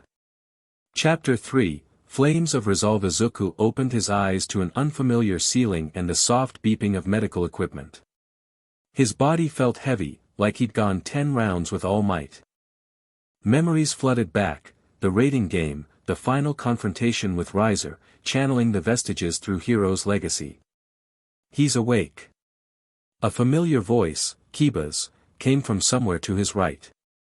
Suddenly faces appeared above him, Kiba smiling with relief, Kaneko's stoic expression softening slightly, and then Rias and Akeno pushing to the front, both looking like they hadn't slept.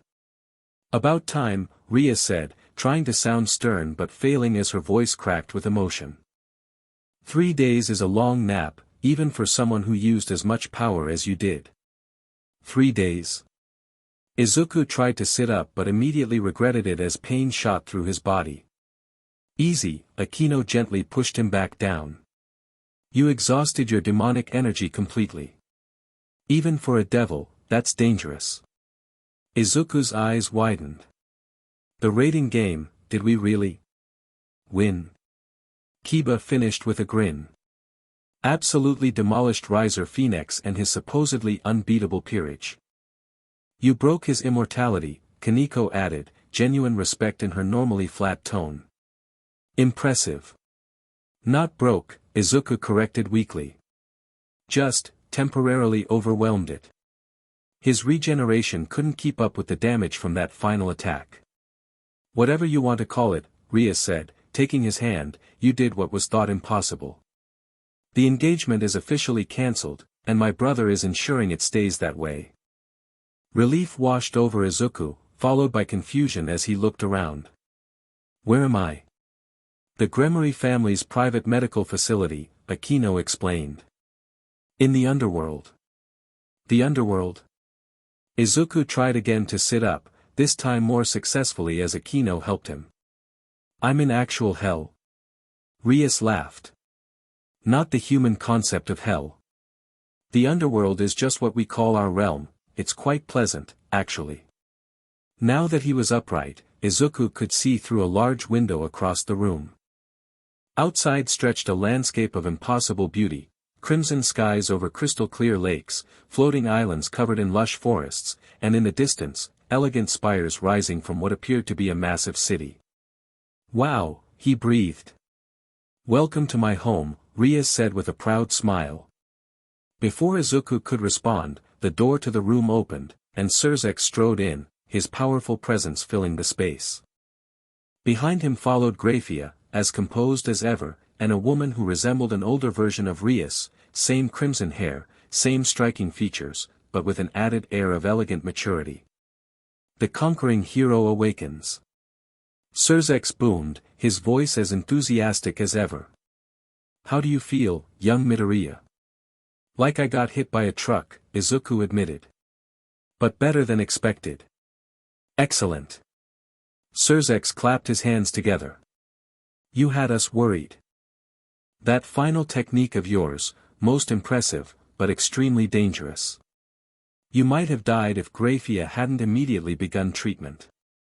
The maid inclined her head slightly at the acknowledgement but remained silent. Thank you for saving me, Izuku said to her. I simply did what was necessary, she replied.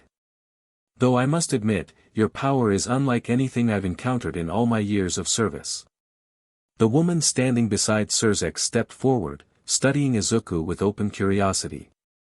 So this is the famous pawn who defeated Riser Phoenix and freed my daughter from that dreadful engagement. Mother, Rias greeted, a hint of warning in her voice. Venelana Gremory, the woman introduced herself, ignoring her daughter's tone. Lady of House Gremory and Rias's mother. It's an honor to meet you, Lady Gremory, Izuku said, suddenly conscious of his disheveled appearance. Venelana's expression softened. The honor is mine, young man. Few have shown such devotion to a master they've known for so short a time. It wasn't about devotion, Izuku said honestly. It was about what was right. Rias deserves to choose her own future. Something in his words made Venelana's eyes widen slightly before she smiled, a knowing smile that somehow reminded Izuku of his own mother when she'd figured something out before he had. I see, she said simply. Well, in any case, you have the gratitude of House Gremory.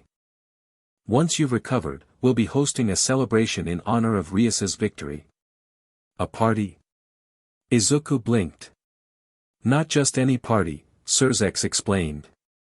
A formal gathering of the highest-ranking devils to recognize Rias's achievement in the raiding game.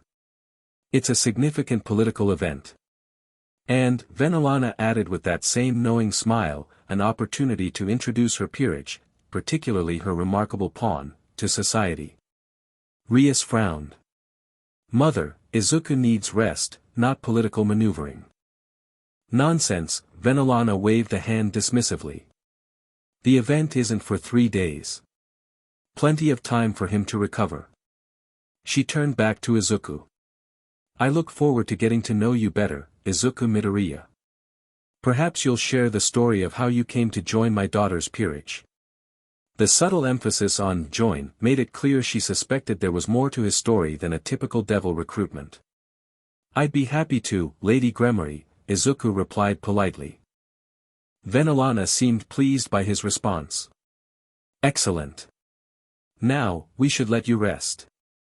She glanced at Rias and Akeno.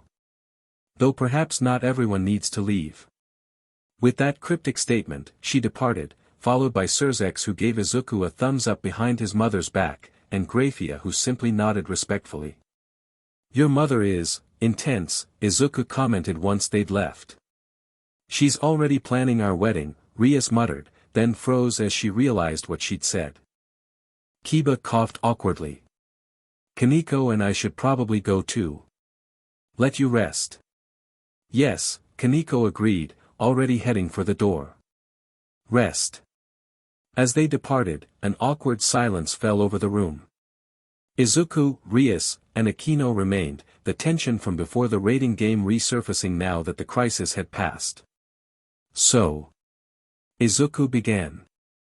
We should talk, Rias and Akeno said simultaneously, then looked at each other. Yes, Izuku agreed. We should. Rias sat on the edge of his bed while Akeno took a chair beside it. Neither seemed to know where to start. Thank you, Izuku said finally, breaking the silence. Both of you. For believing in me, for giving me a place here. I was lost when I arrived in this world, and you gave me purpose again. You're thanking us?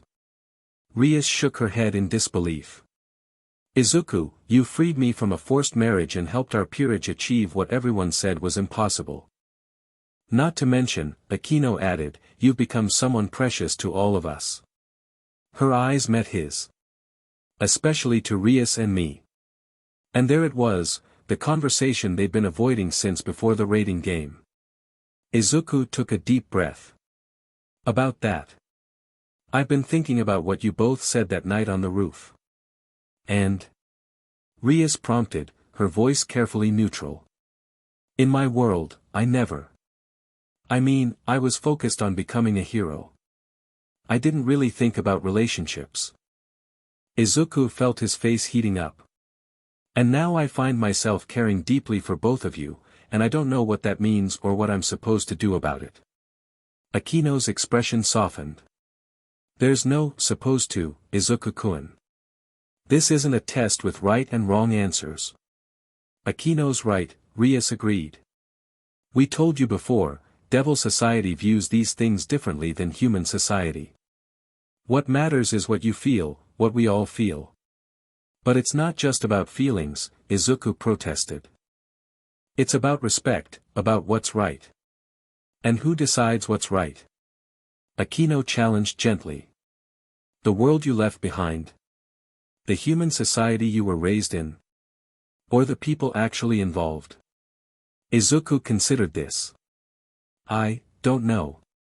It's confusing. Then let's simplify it, Rias suggested. We care for you. You care for us. Everything else, the details, the arrangements, the societal expectations, we can figure out together, with time. No pressure, Akeno added. No deadlines. Just possibility. Something about their words eased the tension in Izuku's chest. They weren't demanding answers or commitments, just acknowledging feelings and offering patience. I can work with possibility, he said with a small smile. Rias returned the smile, squeezing his hand. Good. Now rest. You'll need your strength for the celebration. And for dealing with Rias's mother, Akeno added with a mischievous glint in her eye. She's already measuring you for formal attire. What? Izuku squeaked. Both women laughed at his expression, the atmosphere lightening considerably. Get some sleep, Rias said, standing. We'll visit again tomorrow. She hesitated, then leaned down and pressed a gentle kiss to his forehead. Sweet dreams, my hero.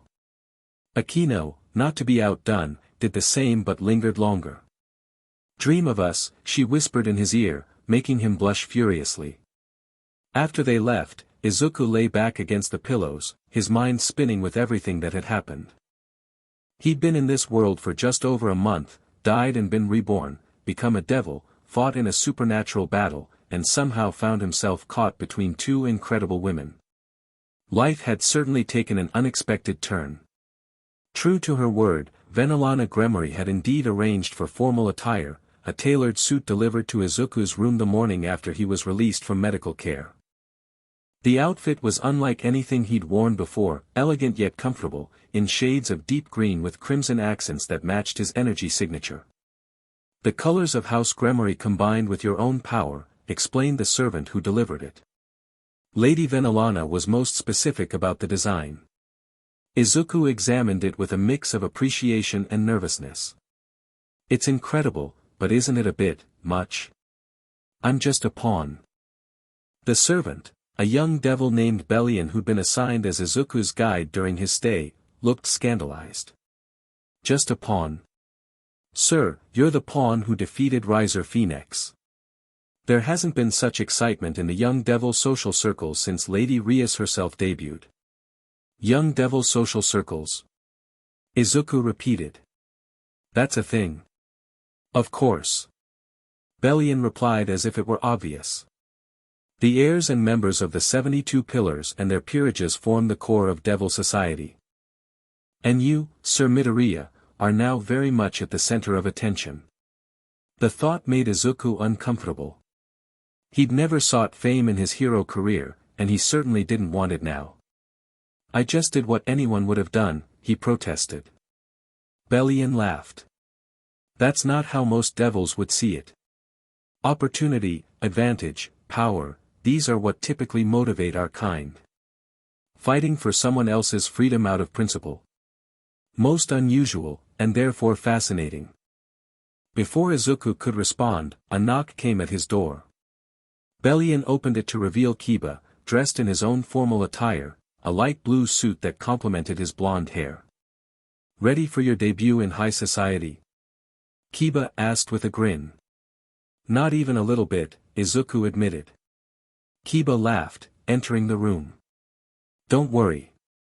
Just smile, be polite, and let Rias handle the politics. These events are mostly about appearance anyway. That's not reassuring, Izuku muttered, adjusting his tie.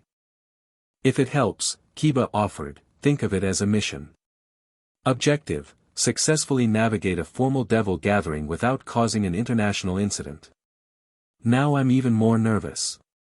You defeated an immortal devil in combat but you're afraid of a party? Kiba shook his head in amusement. Come on, hero. The others are waiting. They met Kaneko in the hallway, the normally casual Rook transformed by a formal white dress that made her look even more doll-like than usual. She glanced at Izuku's nervous expression and offered a rare comment of support. You'll be fine, she said. Just don't talk politics or religion. Or mention your human origins, Kiba added. Rias wants to keep that quiet for now. Great, Izuku sighed. Don't mention where I'm from, what I believe, or anything important. What can I talk about? The weather, Kaneko suggested with the barest hint of a smile. Everyone loves the weather. They descended a grand staircase to the main floor of the Gremory estate, where they found Akeno waiting. Izuku nearly missed a step at the sight of her. Gone was the school uniform or shrine maiden outfit, replaced by a stunning violet gown that clung to her figure before flowing elegantly to the floor. Her hair, normally in a ponytail, cascaded freely down her back. My, Izuku-kun, she greeted with a playful smile. You clean up quite nicely. You look amazing, Izuku managed, unable to take his eyes off her. Such flattery, Akeno teased, though a faint blush colored her cheeks. Save some compliments for Rias. She's been preparing all day. As if on cue, a door opened at the end of the hall, and Rias emerged. If Akeno had stunned Izuku, Rias left him speechless. Her gown was the deep crimson of her hair, which had been styled to fall in elegant waves around her shoulders. Gold accents caught the light with every movement, and a simple diamond pendant rested at her throat. Whoa, Izuku breathed. Rias approached, a hint of shyness in her smile. I take it you approve. You're beautiful, Izuku said simply, the words coming easily despite his usual awkwardness. Both of you are. Rias and Akeno exchanged pleased glances. Well, aren't we lucky, Akeno said, taking Izuku's right arm. Having such a gallant escort. Rias took his left arm. Indeed. Shall we make an entrance they won't forget? Izuku swallowed hard but nodded. Lead the way. Together, they proceeded toward the grand ballroom where the celebration was being held. As they approached, Izuku could hear the murmur of many voices and the soft strains of classical music. Remember, Rias said quietly as they reached the entrance, you belong here. You earned your place. Hold your head high. The massive doors swung open, and a hush fell over the gathered devils as they entered. Then the announcer's voice rang out, presenting Lady Rias Gremory and her peerage, Akeno Himejima, Queen, Yudo Kiba, Knight, Kaneko Tuju, Rook, and Izuku Midoriya, Pawn. Whispers immediately erupted throughout the ballroom. Izuku could feel countless eyes on him, evaluating, speculating, judging. His instinct was to shrink away, but the warm pressure of Rias and Akeno on either arm kept him steady. Smile, Rias whispered. They're watching. Izuku summoned his best all-might-inspired smile, not the full hero grin, but a confident, pleasant expression. The effect was immediate. The whispers shifted tone, became more intrigued than judgmental. Surzex approached first, resplendent in formal attire that somehow made him look even more like All Might in his prime. The guests of honor arrive. Welcome, welcome. Brother, Rias greeted, accepting his enthusiastic hug with more grace than she had in the medical facility. And the hero of the hour. Surzex turned to Izuku. Fully recovered and ready for your first Devil Society event? As ready as I'll ever be, Izuku replied honestly. Surzex laughed. Excellent. There are many who wish to meet you. Devils of influence and power who were most impressed by your performance in the raiding game. The recording has been circulating widely, Grafia added, appearing beside her husband in an elegant silver gown. Your final technique has sparked considerable interest in military circles. Military? Izuku repeated, surprised. The devil military, Rias explained. Always looking for new abilities or strategies. Don't worry, they can't recruit you without my permission. Before Izuku could process the implications of this, Venolana appeared, leading a group of elegantly dressed devils toward them. Rias, darling, she said, Lord and Lady Citri would like to congratulate you personally. Rias straightened, her expression shifting to one of formal politeness. Of course. The next hour passed in a blur of introductions and conversations with various high-ranking devils. Izuku did his best to follow Kiba's advice: smile, be polite, let Rias handle the politics. Most seemed content to offer brief congratulations before moving on to more familiar faces, but a few showed particular interest in him. "So you're the pawn who managed what no one else could," said a severe-looking man who had been introduced as Lord Bale, a cousin of Rias's mother. "Most impressive for one so young and new to our world." The emphasis on new made Izuku tense. Did he know? "Thank you, Lord Bale," Izuku replied carefully. "I was simply doing my duty to my king." "Indeed." The devil's eyes narrowed slightly. "I wonder, though, where you learned such unusual techniques. They don't resemble any devil fighting style I'm familiar with." Before Izuku could formulate a response, Surzex appeared at his side. "Ah, cousin. I see you've met our rising star. Fascinating sacred gear he possesses, isn't it? Completely unique." "Sacred gear?" Lord Bale repeated, his attention momentarily diverted. "Interesting. Most high-ranking devils consider sacred gears beneath notice. Perhaps that's why my sister's peerage achieved what others couldn't," Surzex suggested smoothly. "Innovation rather than tradition." The implied rebuke was subtle but effective. Lord Bale inclined his head slightly and moved on, though his gaze lingered on Izuku with undisguised curiosity. "Thanks for the save," Izuku murmured once he was out of earshot. "Not all devils are as open-minded as the Gremory family," Surzex replied quietly. "Some view humans, even reincarnated devils, as lesser beings. Best to tread carefully until you've established yourself more firmly." The warning was clear, and Izuku took it to heart as the evening progressed. He stayed close to either Rias or Akeno, letting them guide the conversations and only speaking when directly addressed. It was a relief when the formal dinner portion of the evening began, allowing him to sit quietly between his two companions. As servants cleared the dessert plates, Surzex rose from his seat at the head table. The room fell silent in anticipation. "Esteemed members of Devil Society," he began, his voice carrying effortlessly, "we gather today to celebrate a remarkable achievement. My beloved sister, Rias Gremory, and her peerage have accomplished what many deemed impossible, the defeat of Riser Phoenix in an official raiding game." Polite applause followed the statement, though Izuku noticed some guests seemed less enthusiastic than others. "This victory represents not just skill and power," Surzex continued, "but innovation, strategy, and teamwork. It reminds us that even the most established truths can be challenged by those with the courage to try." His gaze swept the room, settling briefly on various faces before continuing. "In recognition of this achievement, I am pleased to announce that Rias Gremory's rating game ranking has been established at Advanced Class, an unprecedented starting position for a new competitor." This announcement drew genuine murmurs of surprise and a smattering of more enthusiastic applause. Furthermore, Surzex added, raising a hand for silence, "It is my privilege to bestow a title upon the member of her peerage whose unique contribution proved decisive in the victory." Izuku felt Rias stiffen beside him, her hand finding his under the table. On his other side, Akeno leaned closer protectively. "Izuku Midoriya, please rise," Surzex commanded. Heart pounding, Izuku stood, feeling hundreds of eyes upon him.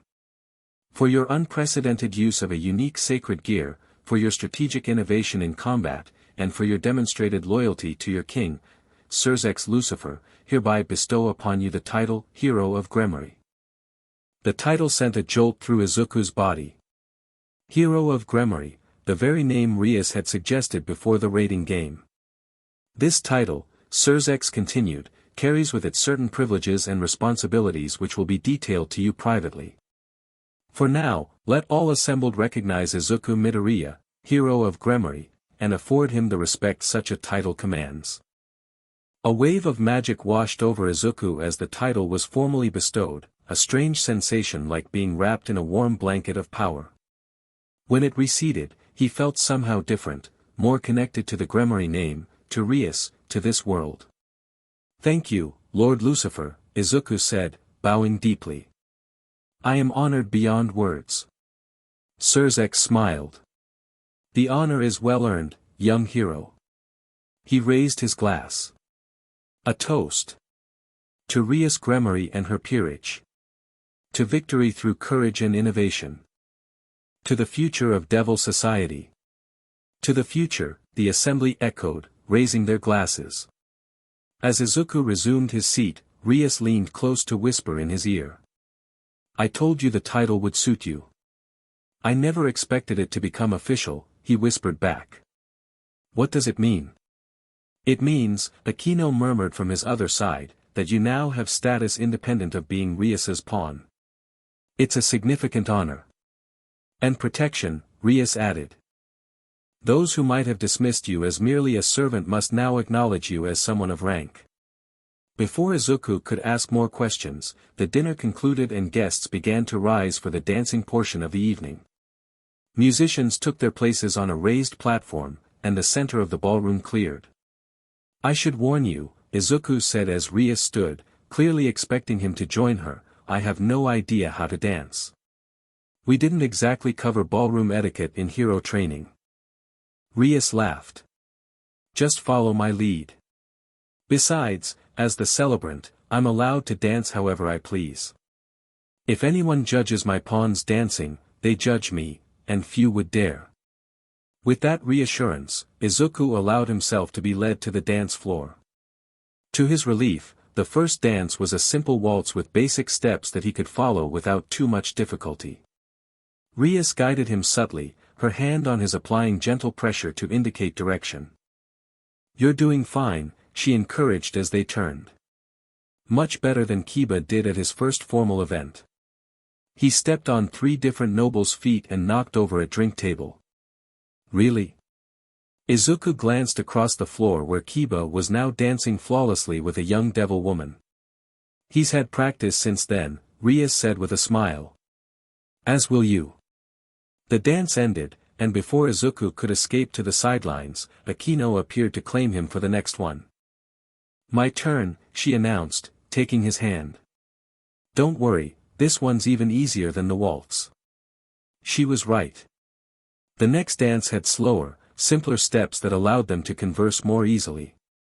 You're handling all this remarkably well, Akeno observed. Most new devils would be overwhelmed. Who says I'm not overwhelmed?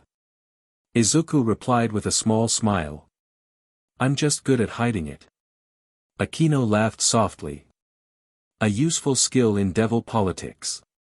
Her expression grew more serious. That title brother-in-law gave you, it's significant. More than Rias probably told you. What do you mean? It separates you slightly from the peerage structure, Akeno explained, keeping her voice low. You're still Rias's pawn, but you now have a formal identity recognized by Devil Society at large. It gives you certain freedoms. Freedoms? Izuku repeated. Like what? Akeno's eyes sparkled with mischief. Like the freedom to form certain relationships that might otherwise be complicated by peerage dynamics. Izuku nearly missed a step as her meaning became clear. You mean, Akeno interrupted gently, that Surzek has very cleverly removed one of the potential obstacles to whatever might develop between you, Rias, and me. Before Izuku could process this revelation, the dance ended. Akeno stepped back with a small curtsy, her expression promising future conversations on the topic. The rest of the evening passed in a whirl of dances, conversations, and introductions. By the time the celebration began to wind down, Izuku's head was spinning with names, titles, and political nuances he could barely keep straight. You did wonderfully, Rias assured him as they finally escaped to a quiet balcony overlooking the Gremory estate grounds. Akeno followed, closing the glass doors behind them to ensure privacy.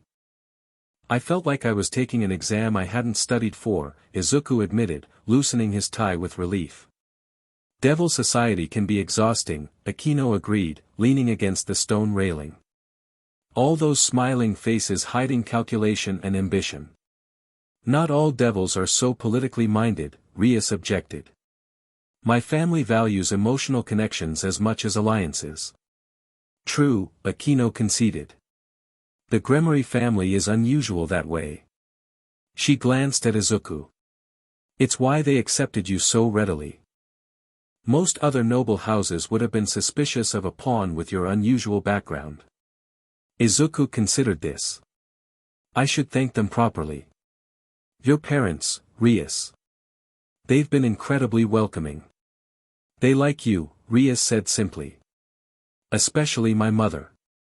She hasn't stopped talking about your heroic spirit since the raiding game. Speaking of which, Akeno interjected, that technique you used at the end, the one that temporarily sealed Riser's regeneration. You never showed that in training.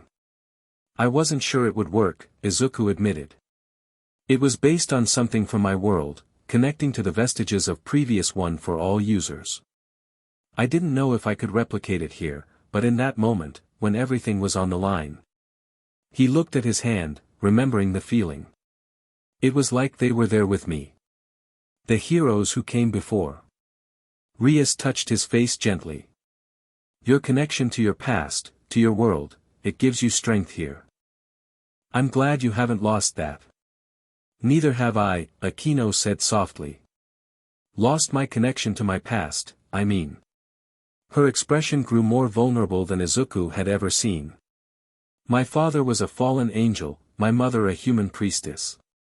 Being a devil, serving Rias, it gave me purpose, but it didn't erase where I came from.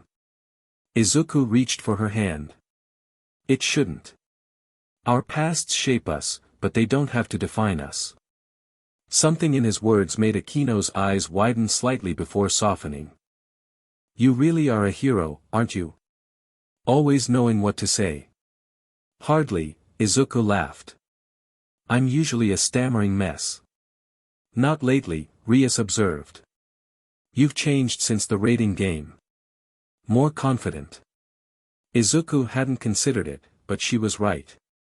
The nervous, stuttering boy who had first awakened in this world had gradually given way to someone more assured, more comfortable in his own skin. I guess I have, he acknowledged. Having a place to belong, people who believe in me, it makes a difference. The three of them stood in comfortable silence for a moment, looking out over the underworld's strange, beautiful landscape. The crimson sky had darkened to a deep burgundy, stars appearing like diamonds scattered across velvet. So what happens now? Izuku asked finally. After the celebration, I mean. We return to the human world, Rias replied. To school, to our duties protecting Kuo town. Back to normal. Izuku sounded skeptical. Akeno laughed softly. I doubt anything will be normal again. Not after what we've accomplished. Not with you as part of our family. She's right, Rias agreed. Defeating Riser has put us on the map. Other young devils will challenge us to raiding games. Supernatural factions will take notice of our strength. And your unique abilities.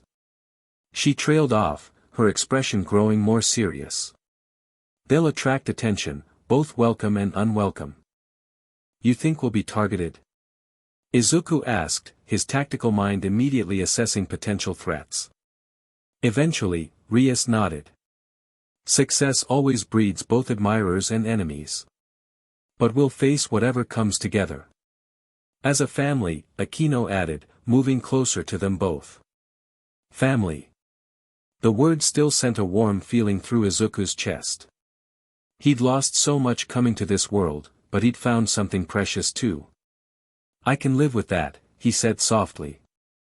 The return to Kuo Academy brought a strange mix of familiarity and difference. On the surface, everything was the same, classes, club activities, patrolling the town for supernatural threats. But beneath that ordinary veneer, much had changed. Word of their victory had spread through the supernatural community. Devil contracts increased dramatically as humans with knowledge of the occult specifically requested the services of Rias Gremory Akeno, the ones who defeated the immortal Phoenix.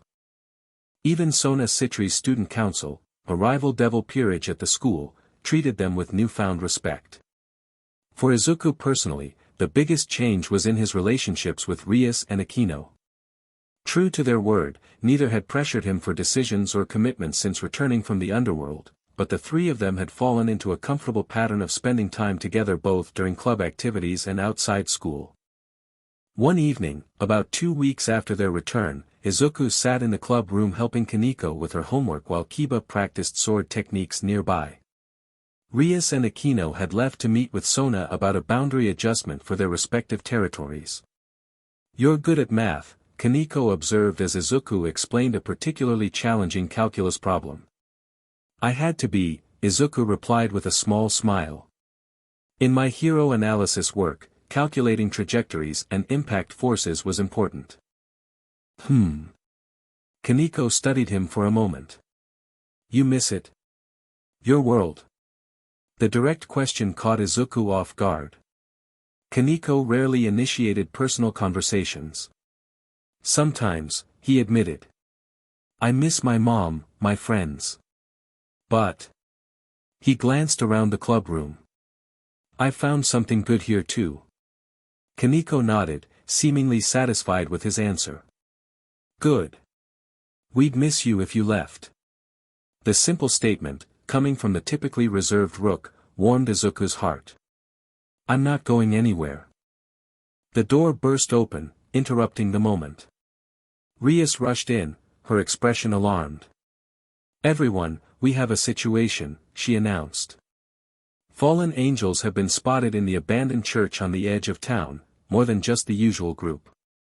They appear to be preparing some kind of ritual." Izuku was on his feet immediately. "What kind of ritual?" "Unknown," Akeno said, entering behind Rias.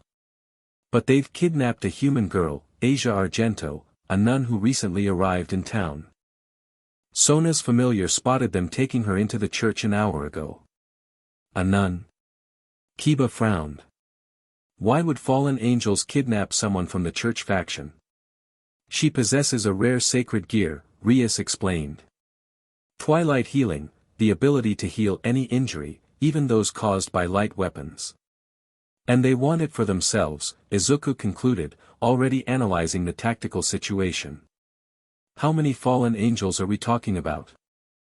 "At least 5, including the 4 we've been monitoring, Rainier, Donasek, Calawarner, and Middlet. Plus a significant number of exorcists." "Stray exorcists," Akeno clarified.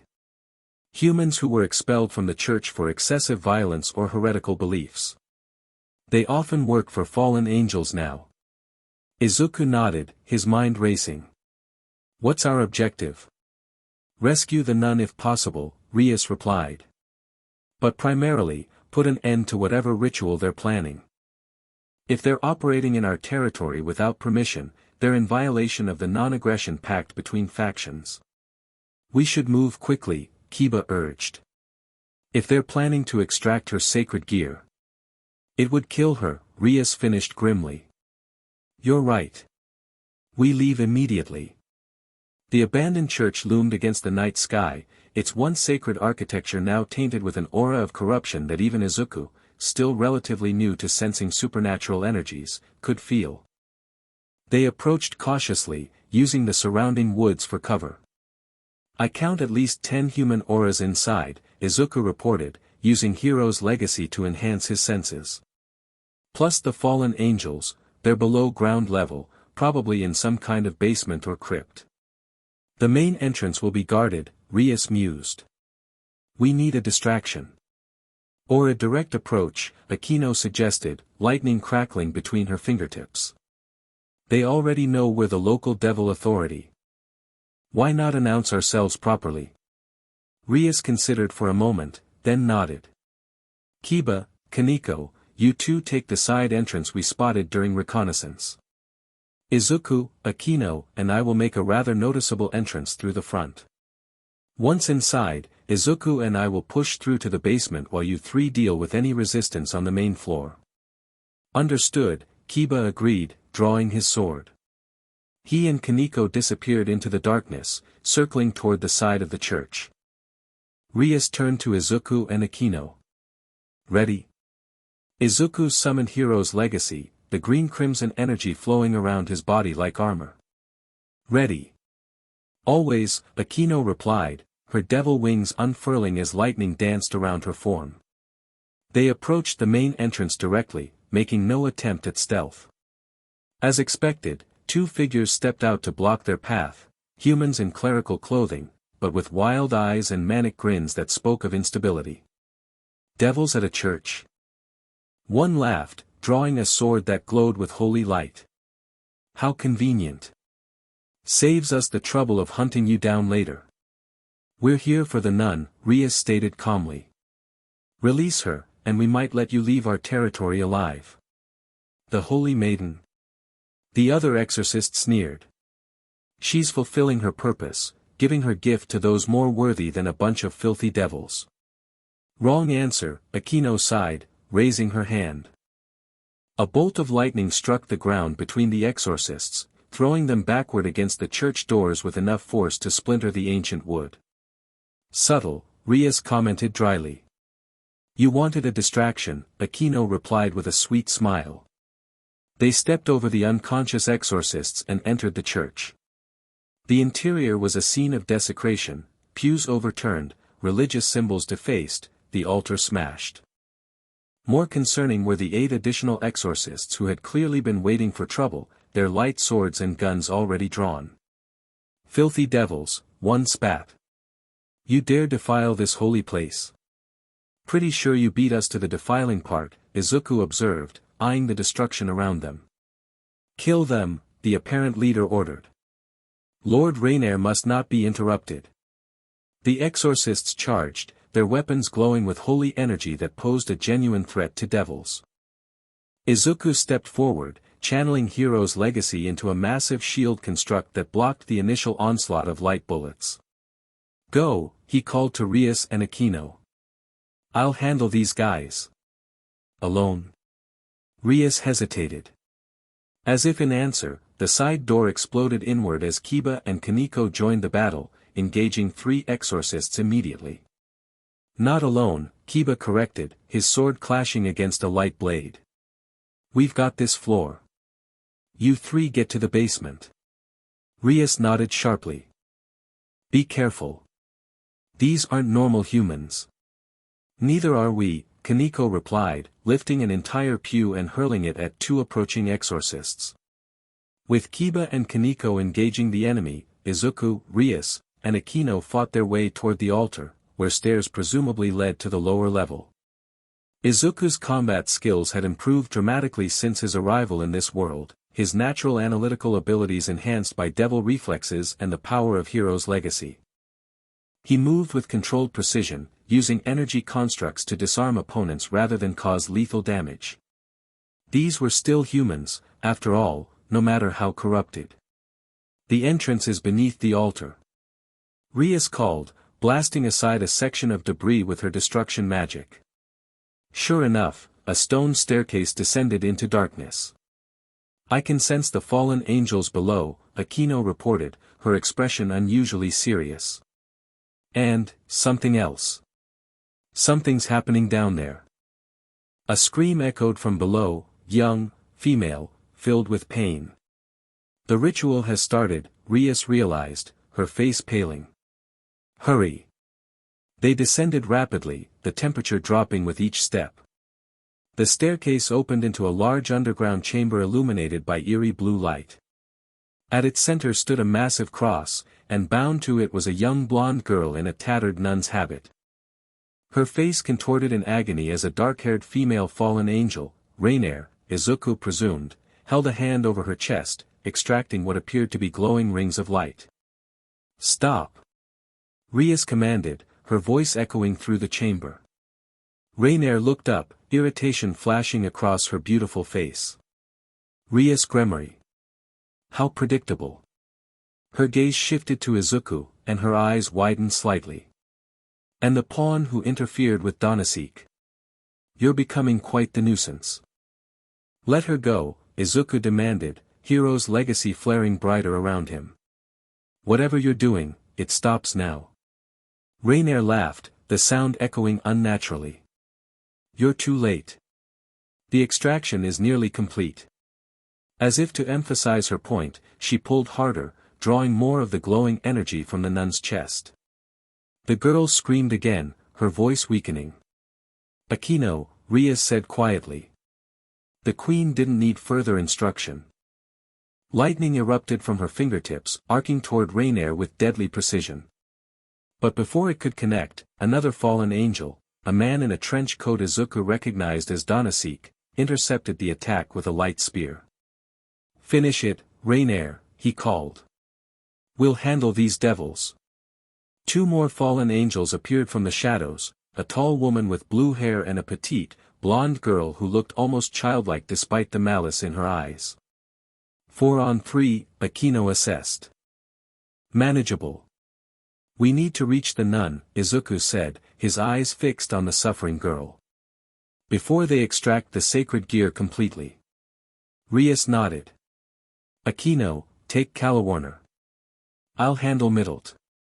Izuku, Donasek and I have unfinished business, Izuku finished, recalling their previous encounter. While Rainier is distracted with the ritual. Precisely. Rias's power flared around her, crimson destruction energy forming in her palms.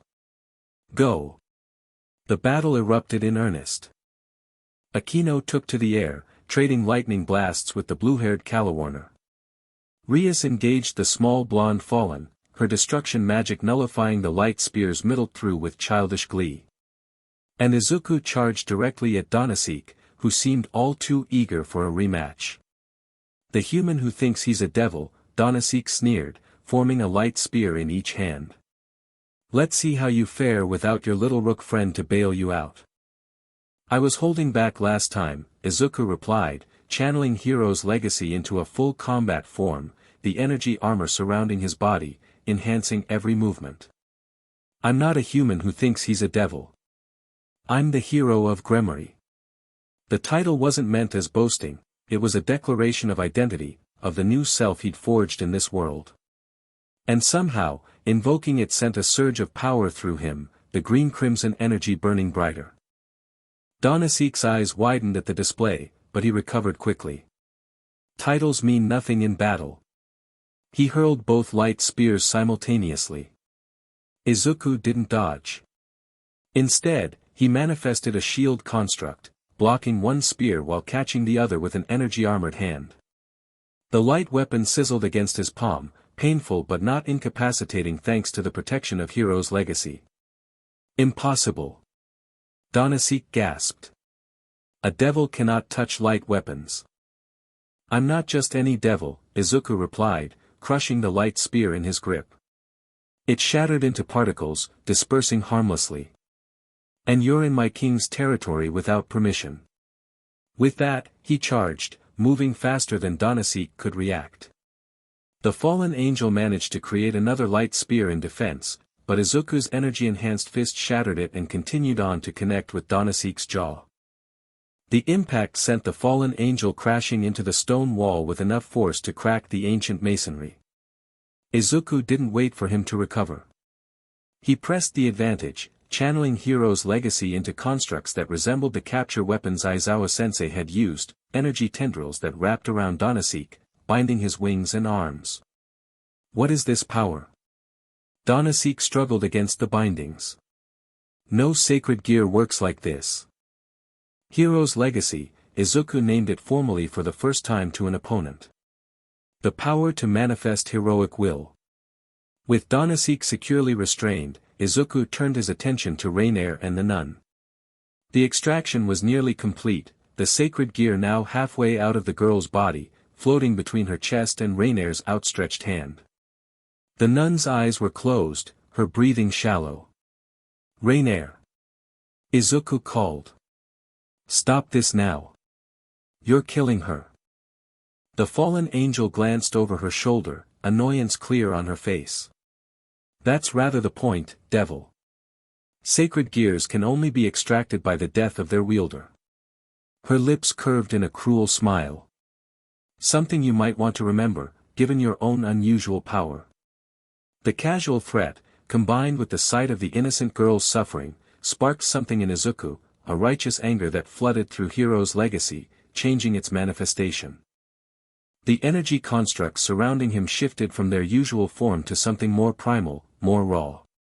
Spectral figures appeared within the energy, shadowy forms that resembled the vestiges of one for all users. "I won't let you kill her," Izuku stated, his voice resonating with power. Rainer's expression changed from amusement to concern as she sensed the shift in his energy. "What are you?" Instead of answering, Izuku struck. Not directly at Rainer, but at the connection between her and the sacred gear she was extracting. Hero's legacy extended like a blade, severing the stream of energy flowing from the nun to the fallen angel.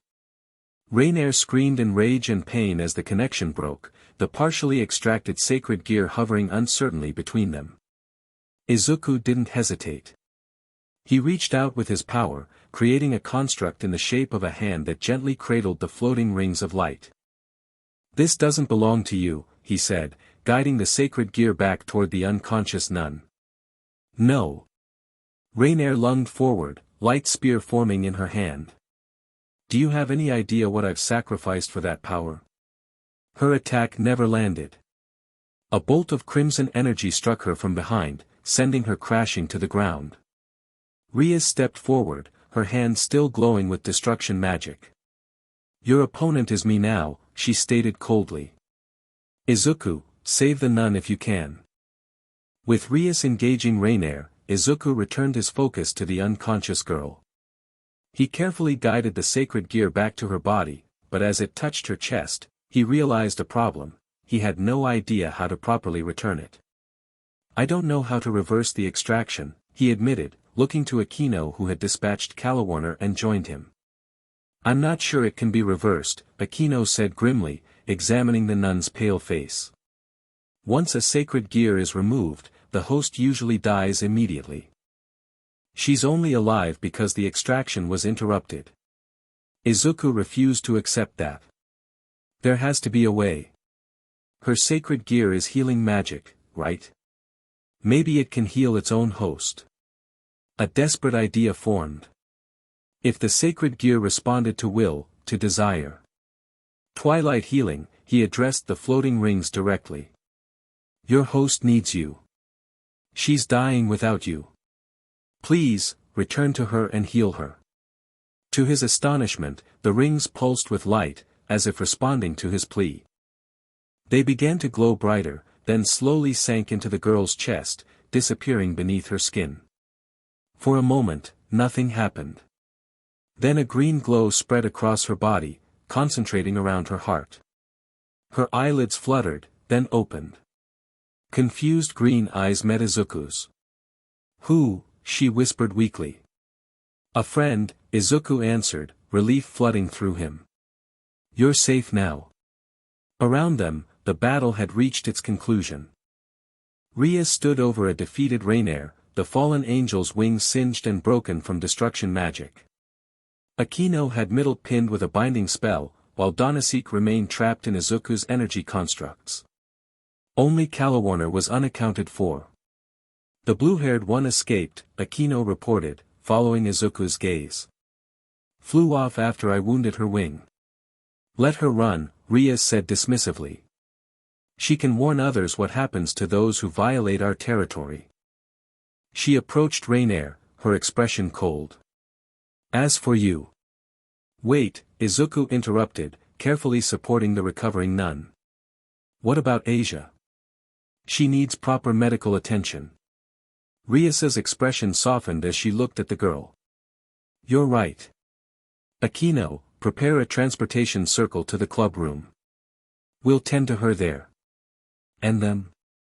Akeno nodded toward the captured fallen angels. Rias considered for a moment. "We'll take them with us. My brother will want to question them about their unauthorized activities. This ritual, extracting sacred gears, violates several treaties between the factions." As Akeno prepared the transportation circle, Kiba and Kaneko arrived from upstairs, both showing signs of combat but otherwise unharmed. "Exorcists are handled," Kiba reported. "Most fled when they realized they were outmatched. We captured 2 for questioning. Good work, Rias nodded. Let's get out of this place. It reeks of fallen grace and corrupted faith. The magic circle expanded beneath them, encompassing both the peerage and their captives. As the transportation magic activated, Izuku looked down at the young nun in his arms. Her color was returning, the sacred gear within her body healing the damage from the partial extraction. You'll be okay, he promised her. You're with friends now. Asia Argento's story, as they learned once she recovered enough to speak, was one of tragedy and exploitation. Born with the rare twilight healing sacred gear, she had been celebrated by the church as a holy maiden with miraculous healing powers. But when she unwittingly healed a devil, she was branded a witch and excommunicated. Alone and vulnerable, she had been taken in by fallen angels who promised her purpose and belonging, only to betray her once she was isolated in Kuo town, attempting to extract her sacred gear for their own use. I just wanted to help people, she explained softly, sitting on the sofa in the club room wrapped in a blanket Kaneko had provided. That's all I've ever wanted. And you still can, Izuku assured her, sitting beside her. Your power is yours, not theirs to take. Rias, who had been conferring with Akeno near the window, approached them. Asia, I've contacted my brother about your situation. As a former member of the church faction now targeted by fallen angels, you're in a precarious position politically. What does that mean? Asia asked, fear creeping into her voice. It means, Rias continued gently, that you need protection. The fallen angels will likely try again to obtain your sacred gear, and the church has abandoned you. What are my options? Asia's voice was small but determined. Rias sat across from her. You could request asylum in Devil territory, specifically, here in Kuo under my protection. It would allow you to remain human but would place you under my family's guardianship. Or. Asia prompted, sensing there was more. Or, Rias continued, you could join my peerage. Become a devil yourself, with all the protections and benefits that entails. Asia's eyes widened. Become a devil? But I've always served God. Who cast you out, Akeno pointed out, though not unkindly. Despite your faithful service. The choice is yours, Rias assured her. Either way, we'll protect you. But as a member of my peerage, you'd have a new family, a new purpose. Asia fell silent, clearly struggling with the decision. Izuku, understanding her conflict perhaps better than anyone else present, spoke up. When I first came to this world, he said carefully, I had a similar choice to make. Becoming a devil meant leaving behind certain beliefs, certain identities I'd always held. He met her eyes. But what I found was that the core of who I am, my desire to help others, to protect the innocent, that didn't change. It just found a new expression. You were human before? Asia asked, surprised. I was, Izuku confirmed. And becoming a devil was a big decision. But I've never regretted it, because I found a family here. He glanced around at the others, at Rias, Akeno, Kiba, and Kaneko. People who accept me for who I am, who fight alongside me for what's right. Asia considered his words, then turned to Rias. If I become part of your peerage, would I still be able to heal others? To help people? Absolutely, Rias nodded. Your sacred gear would remain yours, possibly even grow stronger with devil energy. And we could certainly use a healer in our group. What would I be? In chess terms, I mean. Asia asked, showing she'd been paying attention to their earlier explanations of peerage structure. A bishop, Rias replied. Bishops specialize in magic, which complements your sacred gear perfectly. Asia took a deep breath, then straightened her shoulders. Then I accept. I want to belong somewhere again. To have a purpose, a family. Rias smiled warmly. Welcome to the family, Asia Argento. The reincarnation ceremony was brief but profound. Rias placed a bishop piece on Asia's chest, reciting the incantation that would transform her into a devil. When it was complete, Asia sat up slowly, looking at her hands in wonder as small devil wings appeared briefly on her back before retracting. "How do you feel?" Izuku asked. "Different," Asia admitted. "But, good different. Stronger." She touched her chest where twilight healing resided. "My sacred gear feels closer somehow, more a part of me." "That's normal," Rias assured her. "Devil energy enhances sacred gears, makes them more responsive to their wielder's will." Asia smiled, the first genuine smile they'd seen from her. "Thank you. All of you. For saving me, for giving me a new home." "Speaking of home," Akeno interjected, "we should consider where Asia will stay. She can't go back to the church, obviously." "She can stay with me for now," Rias decided. "I have plenty of room in my apartment. Tomorrow we'll enroll her at Kuo Academy so she can stay close to the peerage." As the others discussed practical arrangements, Izuku slipped outside onto the balcony for a moment of quiet reflection. The night air was cool against his face as he looked up at the stars, so different from those of his original world yet becoming familiar in their own right. The door opened behind him, and he turned to find both Rias and Akeno joining him. "Deep thoughts?" Rias asked, leaning against the railing beside him. "Just processing," Izuku replied. "It's been an eventful night." "That's one way of putting it," Akeno agreed, taking position on his other side. "Defeating 4 fallen angels, rescuing a nun, gaining a new bishop, all in one evening." "And what you did with Hero's Legacy," Rias added, her expression thoughtful. "I've never seen anything like it. The way you intercepted the sacred gear extraction, communicated with Twilight Healing directly." "I'm not sure how I did it," Izuku admitted. "It was instinct more than technique. Seeing Asia suffering, knowing her sacred gear was meant to heal, it just felt right to try." "Your powers continue to evolve," Akeno observed. "Every time we face a new challenge, Hero's Legacy adapts, becomes something more." "Like it's growing with me," Izuku agreed. "Learning alongside me." Rias studied him with an intensity that made Izuku both nervous and pleased. "You know, when you first appeared in our world, I saw you primarily as an asset. A powerful piece for my collection. And now?" Izuku prompted when she paused. "Now I see you as essential," Rias said simply. "Not just to my peerage, but to everything. To who we are becoming together." "To who I'm becoming," Akeno added softly. "You've changed us, Izuku. All of us." Izuku felt a lump form in his throat. "You all changed me too.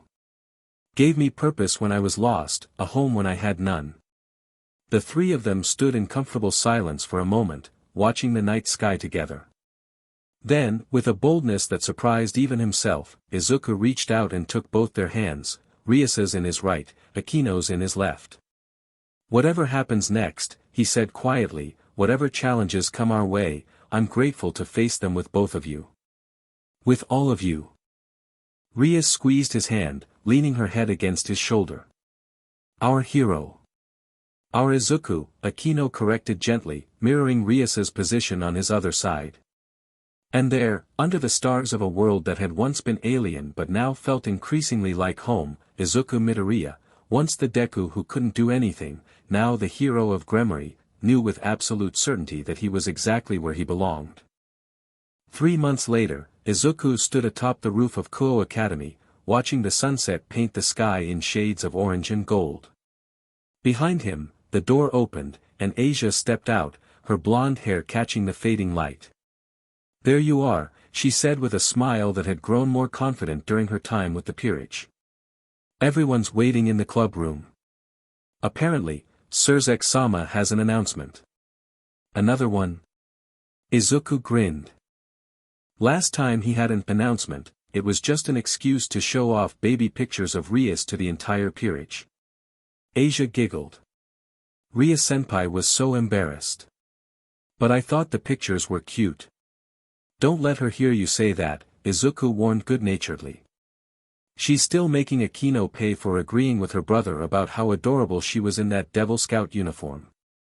They walked together toward the stairs, Asia's presence a now familiar comfort. The former nun had adapted remarkably well to devil life, her natural kindness and healing abilities making her a beloved addition to the peerage. She'd even started developing offensive magic under Akeno's tutelage, though her primary role remained support and healing. "How are your studies going?" Izuku asked as they descended the stairs. Asia had been catching up on a modern education after years in the sheltered environment of the church. "Much better," she replied brightly. "Kaneko-chan helped me with math yesterday, and I actually understood logarithms for the first time." "That's great," Izuku said sincerely. "Before you know it, you'll be top of the class." "Not while you're around," Asia countered with a smile. "You set the curve on every test." Izuku rubbed the back of his neck, embarrassed. "Well, I had a good education in my world, and devil memory helps a lot." They continued chatting as they made their way to the old school building. The past months had brought considerable changes to the peerage and to Kuo town. After the incident with the fallen angels, Surzex had established stricter boundaries for supernatural activities in the area, with Rias and Sona given expanded authority to maintain order. The occult research club itself had grown. In addition to Asia joining as a bishop, they had recently added Issei Hayato, the boy Izuku had met on his first day at Kuo Academy, as a pawn after discovering he possessed one of the 13 Longinus sacred gears, boosted gear, which contained the spirit of the Welsh dragon, Draig. The revelation had shocked everyone, not least Issei himself, who had been living as an ordinary, if perverted, human until a fallen angel attack had awakened his latent power. When they reached the club room, everyone was already gathered. Rias sat behind her desk, Akeno standing beside her. Kiba and Kaneko occupied one sofa, while Issei sat on the other, still looking somewhat out of place despite having been a devil for several weeks now. "Finally!" Issei exclaimed when they entered. "Now Bucho can tell us the big news." "Patience, Issei," Rias chided gently. "Some things are worth waiting for." Izuku took a seat beside Issei, while Asia joined Kaneko. "So what's this announcement about?" he asked. Before Rias could answer, a magic circle appeared in the center of the room, bearing the Gremory crest. From it emerged Surzex in his full regalia as Lucifer, accompanied as always by Graphia. "Greetings, young devils," he boomed enthusiastically. "I bring exciting news from the underworld." "Brother," Rias sighed. "You could have just called. And miss seeing my favorite peerage in person?" "Never," Surzex declared. "Besides, this news deserves a formal delivery." "What news?" Kiba asked politely. Surzex straightened, adopting a more official posture. In recognition of Rias Gremory's victory over Riser Phoenix, her subsequent successes in territorial management, and the remarkable growth of her peerage, the Devil Council has selected her team to represent the new generation in the upcoming Young Devils Gathering. Rias's eyes widened. The Young Devils Gathering? But that's usually reserved for experienced raiding game participants. Indeed, Surzex nodded. Which makes your selection all the more significant. It's an acknowledgement of your potential and the unique abilities your peerage has demonstrated. What exactly is this gathering? Izuku asked, his analytical mind already considering the implications. A showcase, Graphia explained in her precise manner. The future leaders of Devil Society and their peerages gather to demonstrate their abilities, form alliances, and establish their positions in the hierarchy. It includes exhibition raiding games, formal social events, and political negotiations. In other words, Surzex added with a grin, it's your coming out party on the big stage.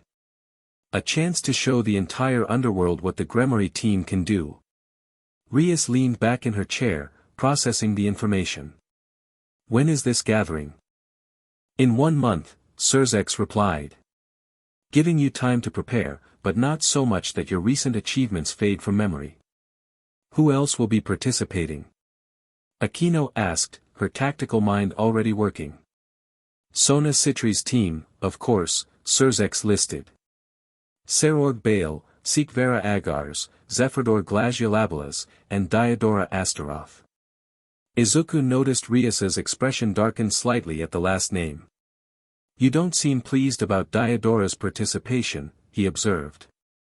Diodora Astaroth has a reputation, Rias explained carefully. His methods and interests are questionable at best. An accurate assessment, Surzek agreed, his own expression momentarily serious. Which is why having a team like yours, principled, innovative, and powerful, is important for the future of Devil Society. He clapped his hands together, his enthusiasm returning. Now then. In preparation for the gathering, I've arranged special training facilities and resources for your team. This will be more intensive than your preparation for the Riser match, as you'll potentially face multiple high-level opponents. And you're telling us this now? Rias raised an eyebrow. With only a month to prepare. Where would the fun be in giving you too much notice? Surzek grinned. Besides, I have complete confidence in your ability to rise to the challenge. Particularly with your secret weapon. His gaze settled meaningfully on Izuku. I'm not a secret weapon, Izuku protested. I'm just part of the team. A part that continues to surprise and impress, Grafia commented. Your most recent innovations with Hero's Legacy have been noted with great interest by the Strategic Division. Izuku shifted uncomfortably at the attention. While it was true that his abilities had continued to evolve over the past months, particularly his capacity to manifest increasingly complex constructs and even temporary autonomous projections, he disliked being singled out from the rest of the peerage. Every member of this team is essential, he said firmly. Rias's power and leadership, Akeno's magic, Kiba's speed, Kaniko's strength, Asia's healing, and now Issei's boosted gear. We succeed together or not at all. Surzek's expression softened into something like approval. Well said, hero of Gremory. That attitude is precisely why this peerage has accomplished so much in so little time. He turned to address everyone. The Young Devils gathering is both an opportunity and a test. Show the underworld what the next generation of devils can be, not just powerful, but principled. Not just skilled, but visionary. With those parting words, Surzek and Grafia departed, leaving the peerage to digest this new development. Well, Rias said after a moment of silence, it seems our peaceful days are about to become much more interesting. The Young Devils gathering, Kiba mused. I've heard stories about previous ones. They can be quite intense. Politically and competitively, Akeno added. We'll be under scrutiny from the highest levels of Devil Society. Issei, who had been uncharacteristically quiet, finally spoke up. So we're going to fight other devil teams? Like what you did against that Riser guy before I joined? Similar, yes, Rias nodded. Though these will be exhibition matches rather than formal duels with specific stakes. The point is to demonstrate ability and strategy, not necessarily to win at all costs. Though winning would certainly make a statement, Akeno added with a smile. Izuku was already thinking ahead, his analytical mind cataloging what they knew about the other participants. We should gather information on the other teams, their members, abilities, typical strategies. Knowledge is power in rating games. I agree, Rias said. Akeno, can you coordinate with Sona? She likely has dossiers on the other young devils. Of course, Akeno nodded. We'll need to be particularly thorough about Serorg. He's your cousin and rumored to be the strongest young devil. And the most honorable, Rias added. If we face him, it will be a clean fight, brutal, perhaps, but fair. Unlike some others, Kaniko muttered, clearly thinking of Diodora Astaroth. Asia, who had been listening quietly, spoke up. Will I be participating too? I'm still not very good at fighting. You're an essential part of this team, Rias assured her. Your healing abilities give us an advantage few other peerages have. And you've been making excellent progress with your defensive magic. Asia smiled, reassured. So it's settled, Rias concluded, standing from her desk. We accept the challenge of the Young Devils Gathering. Starting tomorrow, we begin intensive training. As the meeting broke up and members began discussing training schedules and strategies, Izuku found himself drawn to the window, looking out at the night that had fallen while they talked. Stars twinkled above Kuo Town, the town that had become his home, that he now helped protect. He sensed rather than heard Rias and Akeno join him, one on each side as had become their habit. Thinking about the gathering? Rias asked quietly. Among other things, Izuku admitted. It's just, sometimes I still can't believe how much has changed. 6 months ago, I was dying in my own world. Now I'm preparing to represent Devil Society's future at some supernatural political event. Having second thoughts? Akeno asked, a hint of concern in her voice. Not at all, Izuku shook his head firmly. Just, perspective. Every challenge we face, every battle we win, every new member who joins our family, it all takes me further from who I was and closer to who I'm becoming. And who is that? Rias prompted gently. Izuku smiled, looking between the two women who had become so central to his new life. Someone who still wants to be a hero, just in a different way. Someone who protects what matters, who fights for what's right. Someone who's found a new world, a new family. His voice softened. And new reasons to be strong. Rias took his hand, her fingers warm against his. Then we'll face this challenge as we've faced all the others. Together. As a family, Akeno added, taking his other hand. Behind them, the rest of the peerage continued their animated discussion, Issei boasting about what his boosted gear would do to their opponents, Kiba calmly explaining raiding game strategies, Asia listening with wide-eyed attention, Kaneko offering occasional deadpan commentary. The sounds of his new family, preparing for whatever challenges lay ahead. Izuku Midoriya, once quirkless, once one for all's wielder, now hero of Gremory, squeezed the hands of the two devils who had changed his fate and smiled. Whatever the Young Devils Gathering might bring, whatever new threats might emerge, whatever paths their relationships might take, he was exactly where he needed to be. In this new world, with these new powers, surrounded by this unexpected family, he had found his place. Not the hero he had once dreamed of becoming, but perhaps something equally meaningful, a bridge between worlds, between ideals, between hearts. The hero of Gremory. A title earned, a purpose found, a future unfolding with every beat of his devil heart. The end. Thank you for watching this video. Please be sure to subscribe to our channel and like this video.